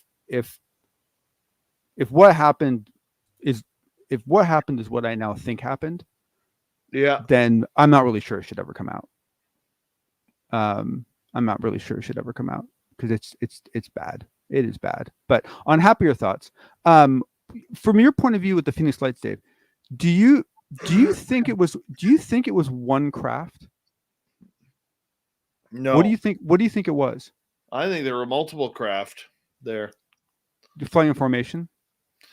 No, I think they were. I don't know what the hell was going on, but I think there were more than. I didn't know there. Like Lynn said, I didn't know there was 10 craft. Yeah. Were spotted, but I knew there was two or three. There was a smaller one. Yeah, 3. There was a smaller one that was kind of buzzing around.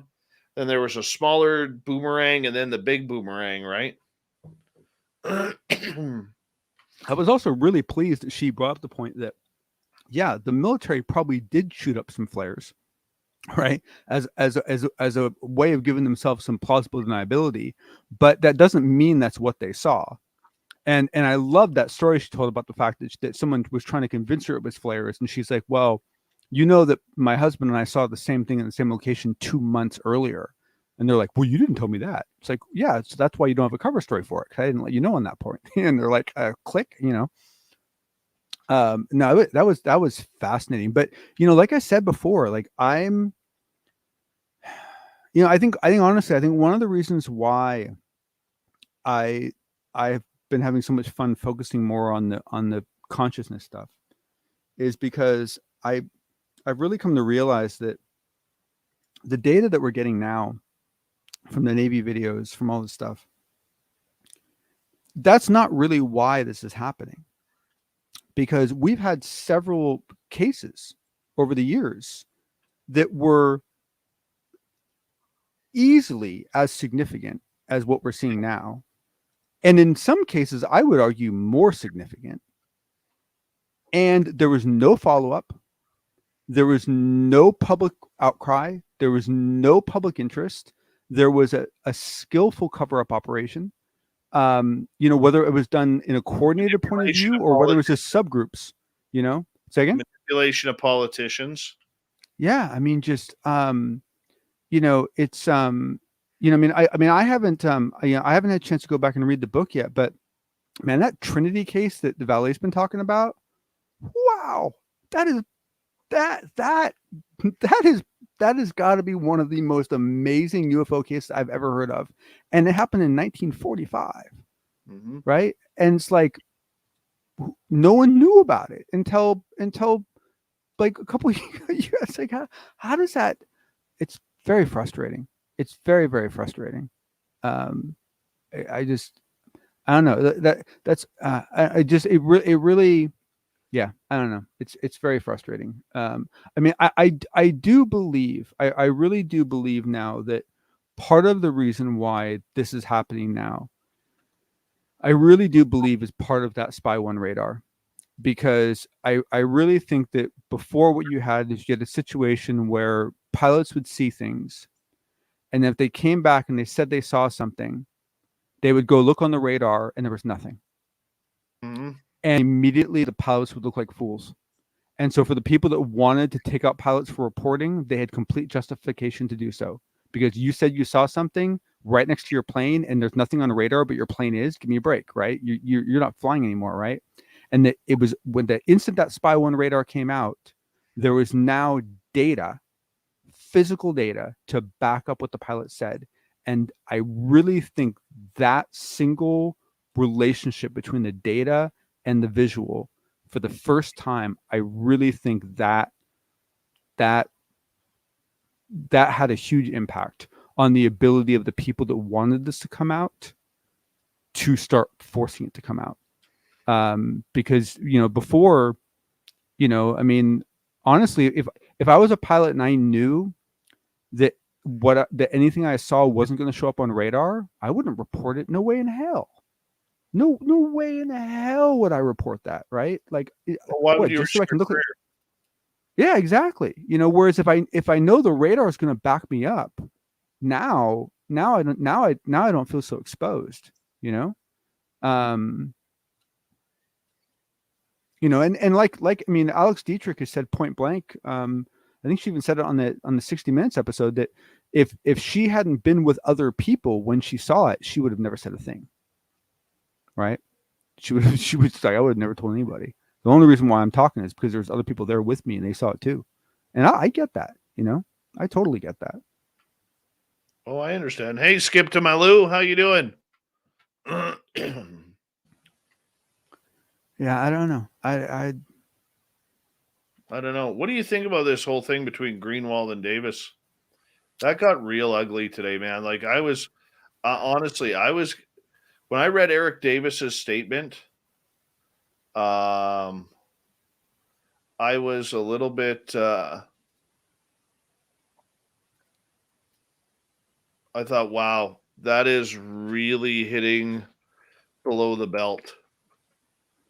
But I could see where Davis, sometimes when you get really pissed off, you fire shots that you don't really mean at people. And I think he just was frustrated enough that he said, fuck it, I'm teaching this kid a lesson. You know what I'm saying? Well, especially because of the fact that, like I said, this is not just a recent thing.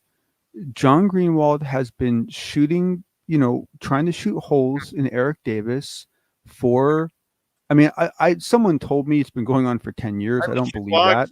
Technician. Sorry. But no. But I've definitely personally seen it for about 3 years. Definitely seen it for 3 years. Every time, Greenwald would start John Eric Davis, and it wasn't always what he said. It was his tone. It was, he'd go, and what are we really supposed to believe that? Like this is little inflections and so forth that just, it was very clear how much shade he was throwing, on Eric and like I said, I think Eric's Eric's response was horrible, right? Can you read it? What? Can we read what? There's people here who would like you to read what Eric Davis said. Really? Yeah. All of it, like in full color? Go for it. All right. Well, officially, this is not John Hodgson saying this. This is some random person, so don't hold this against me. It says Greenwald Jr. should be very careful about who he calls a liar in public. The many individuals on the 2 Senate committees who attended my briefings know the facts, as does a DoD component staff that was directly involved, plus the invited guests, circa late 2019. And Keene and Blumenthal also know the facts because they have to check and verify their facts before the New York Times editor gave approval to publish their July 23rd, 2020 article. So, in effect, Greenwald Jr. is also calling Leslie Keene and Blumenthal and the New York Times liars too. And let me just add my own personal editorial. If he'd stopped at that point, it would have been fine. Unfortunately, he goes on. Greenwald is a know-it-all liar suffering from Dunning-Kruger. Kruger. And if people aren't familiar with that, it's a I don't know if it's really a proven, but it's a hypothetical psychological condition where people that are incredibly ignorant about a topic will think with a small amount of knowledge that they're very knowledgeable about something. And it's actually, it happens, and usually once you become deeper into the field, you start realizing how little you know. People get through it, but that's what he's implying, is that Greenwald thinks he knows much more than he really does. Effect, because lying makes him feel better about himself. Since his work is so inconsequential and so irrelevant to the scientific and intelligence gathering analysis quest of discovering the origin, nature, and purpose of UAP visitations, he also needs to seek medical attention right now, right away, to get treatment for his ongoing dick and mouth disease. I have been working professionally in UAP investigations and research, plus non-UAP related physics and engineering work in governments, contracting industry, and academia long before John Greenwald Jr. came along and figured out how to monetize clickbait to his UFO FOIA documents blog, because he couldn't cut it in the real world. At the end of the day, John Greenwald Jr. is a typical blogger, an idiot with a computer and an opinion.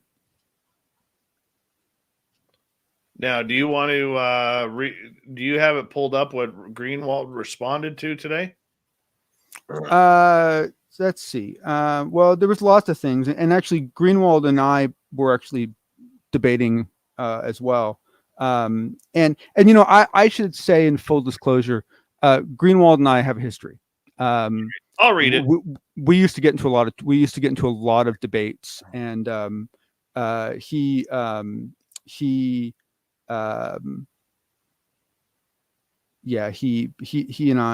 I have had some issues. All right, I'll read it here. Hold on.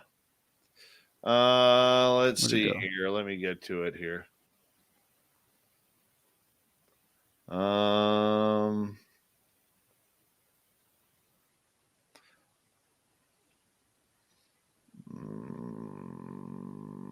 Oh yeah, he did include you. Oh, look at that. Oh, he'd not been going back for a couple hours, actually. Well, look at you. Look at John just stirring up the shit here on Twitter. He actually, a while ago, he blocked me and actually sent me a message saying that he was blocking me for my benefit, not his. I have it screenshotted. I love that quote. I'm blocking you to help you. Mm-hmm. I'm just looking for it here. And it should be noted that while John Greenwald sent it out today, he was not the person who originally did. The very first person to put this private chat onto Twitter was actually Joe Merja. And he did it, as carefully as he could, saying that, Eric had given him permission and this and that. But if Joe Merja had not done that, then this would have stayed on that private chat and none of us would ever know about it.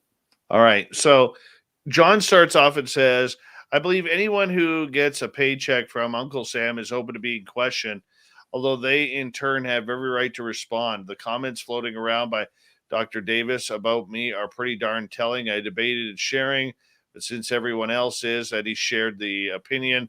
John goes on to say, I am in the group. He posted them.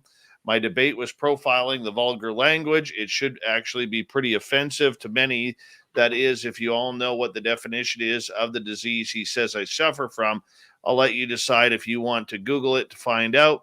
Some people believe this is the guy that holds the secrets to the universe, that he knows about the alien crash wreckage, that he knows the secrets from Admiral Thomas Wilson, that he is more connected than anyone, blah, blah, blah. He isn't any of that. This type of response is the epitome of someone who can't attack the information I put forward or answer the questions I pose. Instead, he resorts to vulgarity nestled within an online temper tantrum. Is this really who some believe is so connected? Is this the reaction by someone who is interested in giving the public the truth and addressing questions about what could be the biggest secret revealed to humankind? I question his claims, as I hope others would, and quite frankly, just don't believe him after thorough research and the use of common sense. Lou Elizondo said it best. We should remain skeptical, as a healthy skepticism is very important. But when someone does what Davis did, it makes me not only question him even more, it should make us all question those surrounding him. Birds of a feather and all of that. Nothing really offends me anymore, especially on Twitter. But what big name will speak up about the insertion of this type of language into the public discussions of UFOs? Stigma is hard to fight on its own, but how about these types of attacks made by someone connected to this entire ATIP OSAP story? How does this type of reaction to those questioning his unfounded claims help anyone involved in the bigger picture? PS1, some people are refusing to tell people the actual Facebook group this came from, pretending it's some sort of secret club. I have no problem. It's in the interest of transparency. This is not some super secret club. It is visible to anybody who searches it. And it's the Alabama MUFON page. PS2, Eric Davis is in there now saying Eric Weinstein doesn't have a clue. Davis is a trash talker, wherein if you don't believe everything he does, you are simply an idiot, amongst other things per his comments to me. It's super telling about who Davis truly is.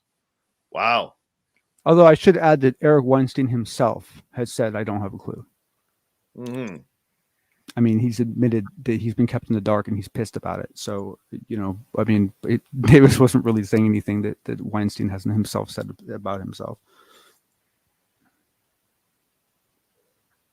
That is a pissing match extraordinaire. Yes. Yeah. And that's what I find so frustrating is that, is you have two people that were pushing each other's buttons when they shouldn't be. You have someone getting pushed over the edge and saying something that they shouldn't have, but we've all been pushed over the edge. And then you have the other person taking the results of that person being pushed over the edge and then putting it out into this kind of a dialogue and, using it to repeatedly, beat on and criticize and throw doubt and say, you shouldn't believe this guy because he's mean. You shouldn't believe this guy because he's mean. And it's hard because what Davis said was totally uncalled for. I mean, completely uncalled for. Now you could, I mean, if he'd like sent it to me and said, hey, can you edit this so I don't get in trouble? I actually wouldn't have to change a whole lot of stuff to make it better. I mean, there was only a couple of sentences that really needed to be whacked out, and the rest of it was actually, a pretty decent critique. But man, some of the stuff he said was just, I mean, just like junior high stuff, and so it's hard because it's like I want to defend Eric. I don't necessarily want to defend what he said, but I also don't like the fact that it's now being, used to do this, especially considering the fact that Eric Davis isn't on Twitter. Right. So this is basically, John Grewal doing all this and Eric Davis can't even respond because, to be honest with you, I'm surprised he's allowed to be on Facebook. And I'm quite confident he's not allowed to be on Twitter. So it's well, you know what, though? I see it from both points of view, John. Okay. I'm gonna, in defense of Eric Davis. Oh, please. I've never talked to Eric Davis before, so I don't know. But you know what? I can see both sides of view here. Number one, I can see Eric Davis getting, and people like him. I mean, we've seen Elizondo kind of, get a little uptight recently as well with the way people are attacking him on social media as well. The UFO world is not a very polite world. It's a callous world where a lot of these people do not, they're not expected to be acting like demigods or anything like that. Okay. But they're trying to get information out and people are just hammering them from all faces. And at some point, when you take enough punches, you're going to fight back. And you're going to do it in usually an unethical way than you would normally respond, which I think we've seen from Elizondo lately. We've seen from Eric Davis, who for 3 years or 2 years since the Wilson docs came out has been a UFO punching bag. Okay. But if I look at it on the other side, okay, and this is no offense to somebody like Joe Murgia, even though he has terrible hair. Terrible hair. Yeah, Joe, if you're listening, you got a Brillo pad on top of your hair. Come scrub my pans if you can, please. All right. But I will say this: the UFO community, whether it's Black Vault, whether it's us, whether it's other shows out there or other researchers, they're tired of these people speaking through others. Okay, so we all know that Eric Davis's voice on social media is Joe Murgia. All right, and a couple of others, not many others, but a couple of others. All right, do us a favor, Eric. If you want to get out of the shit, okay, and you don't want to play the game, come speak to somebody. Reach out to Greenwald behind the scenes, quietly and privately. You know what I'm saying? Have an off the record conversation. All right. And that goes for other people too. Whether it's Jim Semivan, whether it's Hal Putoff, they don't want to. They leak. These guys are professional spooks who know that all they have to do is find the right person who will leak their information for them. Well, especially when there's people who want to, right? I mean, let's face it. Joe Murgia is a friend of Eric Davis. They talk a lot, and so Joe Murgia would want to do this, both because of what Joe Murgia does for the community, and also because he's a friend. So I mean, he's going to want to do it, and so it's not like Eric's going to have to twist his arm, right? It's this whole proxy. It's this whole proxy thing, and it's like it's so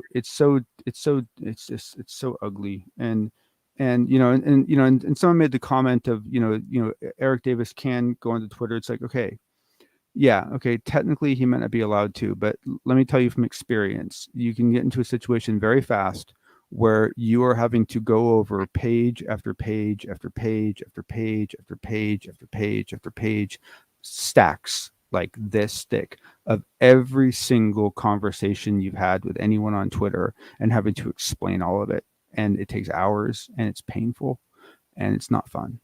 And so, it's there are good reasons not to get onto social media with the clearance. No, I fully agree with you. Okay, fully agree with you. And somebody like this, like Eric Davis, I mean, I look at my sister. She's a 32-year prison guard. Okay, she's very high up in corrections here in British Columbia. Did she used to beat you up when you were kids? Pardon me? Did she used to beat you up when you were kids? Oh, if you saw my sister, she is so petite, you'd laugh at her. Really? So she must just be brilliant then. She must just be brilliant. Yeah, that's cool. Good for her. But the thing that I'm saying with and giving her an example, is there are certain governmental careers that they forewarn you about going on social media on whether or not you should or not. Yep. Okay. And she has never been on social media. She's never had a Facebook account, never a Twitter account, not even a Pinterest account. Doesn't understand social media worth anything, because that's her job. And the criminal mind is always out there trying to harm. Oh yeah. For her? Yeah. I couldn't imagine any corrections officer. Yeah, no, yeah, but I'm saying anyone in her kind of role, anyone in that correction field, I mean, I would be so worried about their family. I mean, I would be so worried about their family if they expose themselves on social media, because organized crime groups will just, I mean, they'll decimate them. It would be terrible. And that's the thing is it's hard, because then people get sucked in and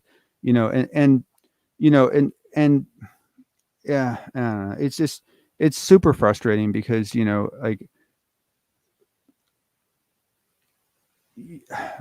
every time, someone like Davis, and he's a weird one too, because he speaks much less frequently, but when he does, he's more likely to say something where you're like, huh, how did he really just say that? And and I don't know him, so I don't know if he's ever been reprimanded for it, but we know for a fact it happens. I know of two people right off the top of my head who have been spoken to in the last 6 months, who have had to completely change their entire social media posture because of it. And so it does happen, and and I don't know. I can understand, people's desire to, involve themselves in good debate with knowledgeable researchers. And so I can understand, Davis engaging on certain platforms, but, I think it's a real asymmetric situation when you have someone like John Greenwald, who is so active on Twitter, and Eric is non-existent, and so it's a little bit of a I don't know, it's hard. I mean, it's at some level, and Joe Mercer, if you're listening, I'm a big fan. I like what you do, and I like you as a guy, and I have nothing against you. I have nothing against you. Even I'm not too hard on your hair, because you're going to have more than I will in a couple of years. Fan, Joe. But I really question whether what he did was a smart idea, because it just seemed to be, just spreading fire, like I don't know. I'm not really sure how much good it was. I'm not even sure how it could have done a whole lot of good, and so I think it's somewhat unfortunate that it was shared in the first place. I think if it had been kept in that private, that semi-private group, I should say, it would have been, it would have been nice. I don't know if he deleted it. I haven't checked. I didn't look. No, it's still on there. That's where I read it from. Joe, from Joe's? Yeah. Okay. And I mean, and the thing is that, even though I criticize John Greenwald for kind of doing this long form, attack, where he's just every chance he could, just taking stabs here and there, the truth of the matter was is that he was trying to get out in front of it, right? Because it first came out from Joe Merja, and here it was, possibly, having a negative impact on him. And so for him to post it himself, and with comments, he was at some level, he was just getting out in front of a problem, right? And so, and that's his right to do, so it's hard. I think you can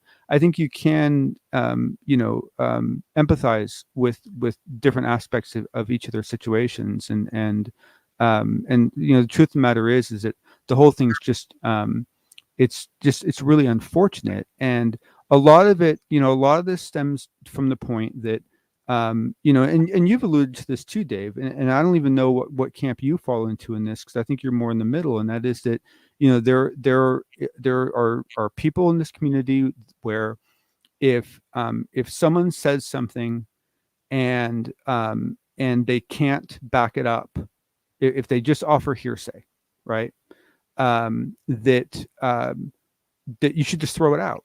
Right, you should just automatically throw it out. There are some people who feel that if you get hearsay from normal people, it's okay, and if you get hearsay from government people, you should throw out the government hearsay, but you can keep the citizens' hearsay. And then there are some people that feel that hearsay from either group is suspect, but that the hearsay from government people is more trustworthy than the hearsay from normal people. And everyone fits into different camps. And so it creates some very difficult situations, because, I mean,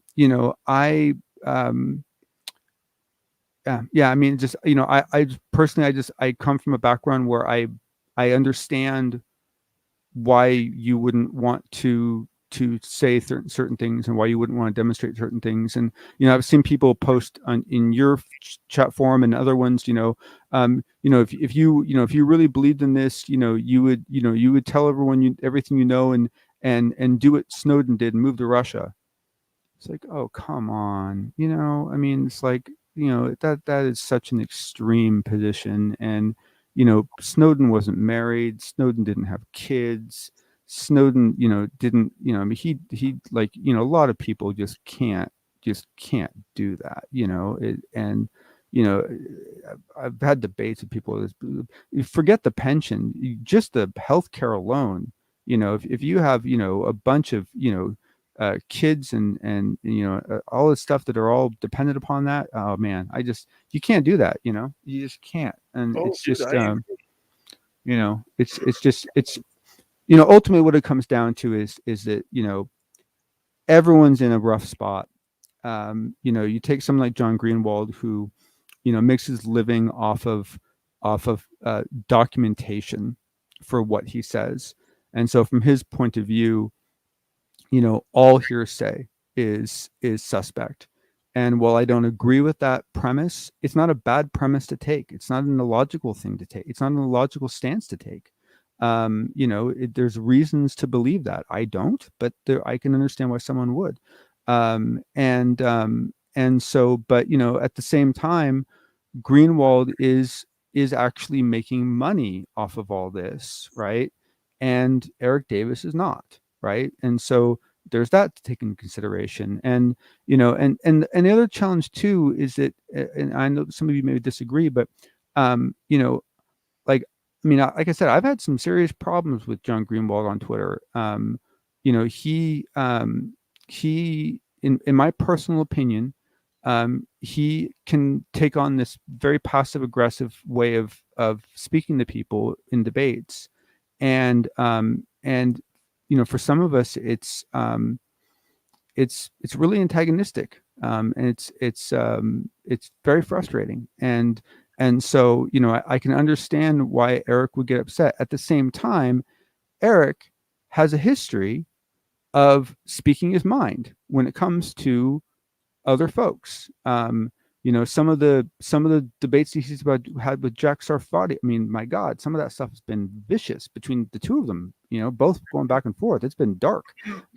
So it's not like this is the first time Eric's gone off like this. It might be a worse example. I don't really know for sure, but I think part of the problem, and I like John Greenwald, I think he's a fresh voice, tries to keep people honest. I really do. But John is a very cocky individual because of what he has learned over the years. Okay. And what he's done. I mean, he's done something impressive. He's put together quite a database. Hold on. Data is saying, advocate for peace, David John have no idea yet, so it's no good pressing him. Let me see here. You simply cannot expect every person with clearance to make themselves an enemy of the state. That is ridiculous. No, very, very true. Yep. And Justin A.D. Maynard, how are you? Excaliburful, thank you. Like, I like Greenwald. Him and I have talked privately. We have talked publicly before. I think John has an impressive role in what he does for bringing out the FOIA requests. I think that's good. I think that's healthy. Part of my issue with John is I do believe that John, because it's one of these things where John had to, much like me and other people, had to fight off UFO Twitter for the last 4 years. And when you see guys like Eric Davis, going and following UFO Twitter people, okay, and giving information to UFO Twitter people like Joe Murgia, okay, and not returning calls of other people, that's where people get a little, the back of the hairs on the back of their head start to stand up and they get frustrated. And I think a lot of John's, and I'm not speaking for John, this is just my opinion. I think a lot of his opinion is that, he sees the narrative. He doesn't like the narrative. He's been outspoken against the narrative that is going on and wants these people to be held accountable for what they are saying without breaking their NDAs. That's what I really believe is going on. Is John doing it the correct way? Maybe not. Maybe not. I would sooner see a lot of these conversations happen privately. Okay. I really Mhm. would. Mhm. Yeah, I think UFO Twitter creates a lot of unnecessary drama. But it is what it is. But we only got about a couple more minutes here before I got to head off to bed here. Oh yeah, no worries, no worries. It's a late night for you. No, I totally get it. Yeah, no, I mean, and so for anyone that's not into this yet, I don't really know if it's worth getting into it. There's not a whole lot of information to glean. Most of it's pretty ugly, but if you're hearing about it and you're wondering what's going on, hopefully we gave you some insights to it. And the truth is, there's no winners, there's no losers, there's no one that's perfectly right or perfectly wrong. It's just messy and very personal and very emotional. Mm-hmm. I would agree. It's and I don't think and I want to say this really clearly. I don't think anyone should be taking anything out of this and using it to try to prove a point about either one of them, and or to try to change people's opinions about either one of them. John Greenwald's work should stand on its own for what it is, and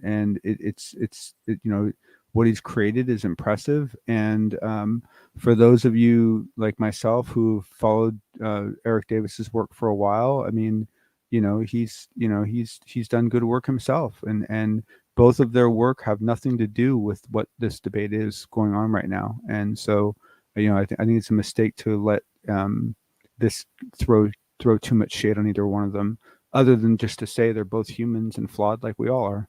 Mm-hmm. I would agree. On that note, I'm going to say good night to each and every one of you for coming on in. I want to say a big thank you to Science Bob, Murray, Magnus, Gary, R&R times 2, Spooky, Smithy, Nicola, Mark, and Lori for the amazing super chats tonight. Remember, you guys can follow us on all our social media platforms like Twitter. You can follow me on Twitter and Instagram, both at Dave Scott SOR. On Twitter for the show at Spaced Out Radio, on Instagram for the show at Spaced Out Radio Show. If you haven't hit your subscribe button and rang that bell yet for us, please do so. We're encroaching on 14,000 subscribers.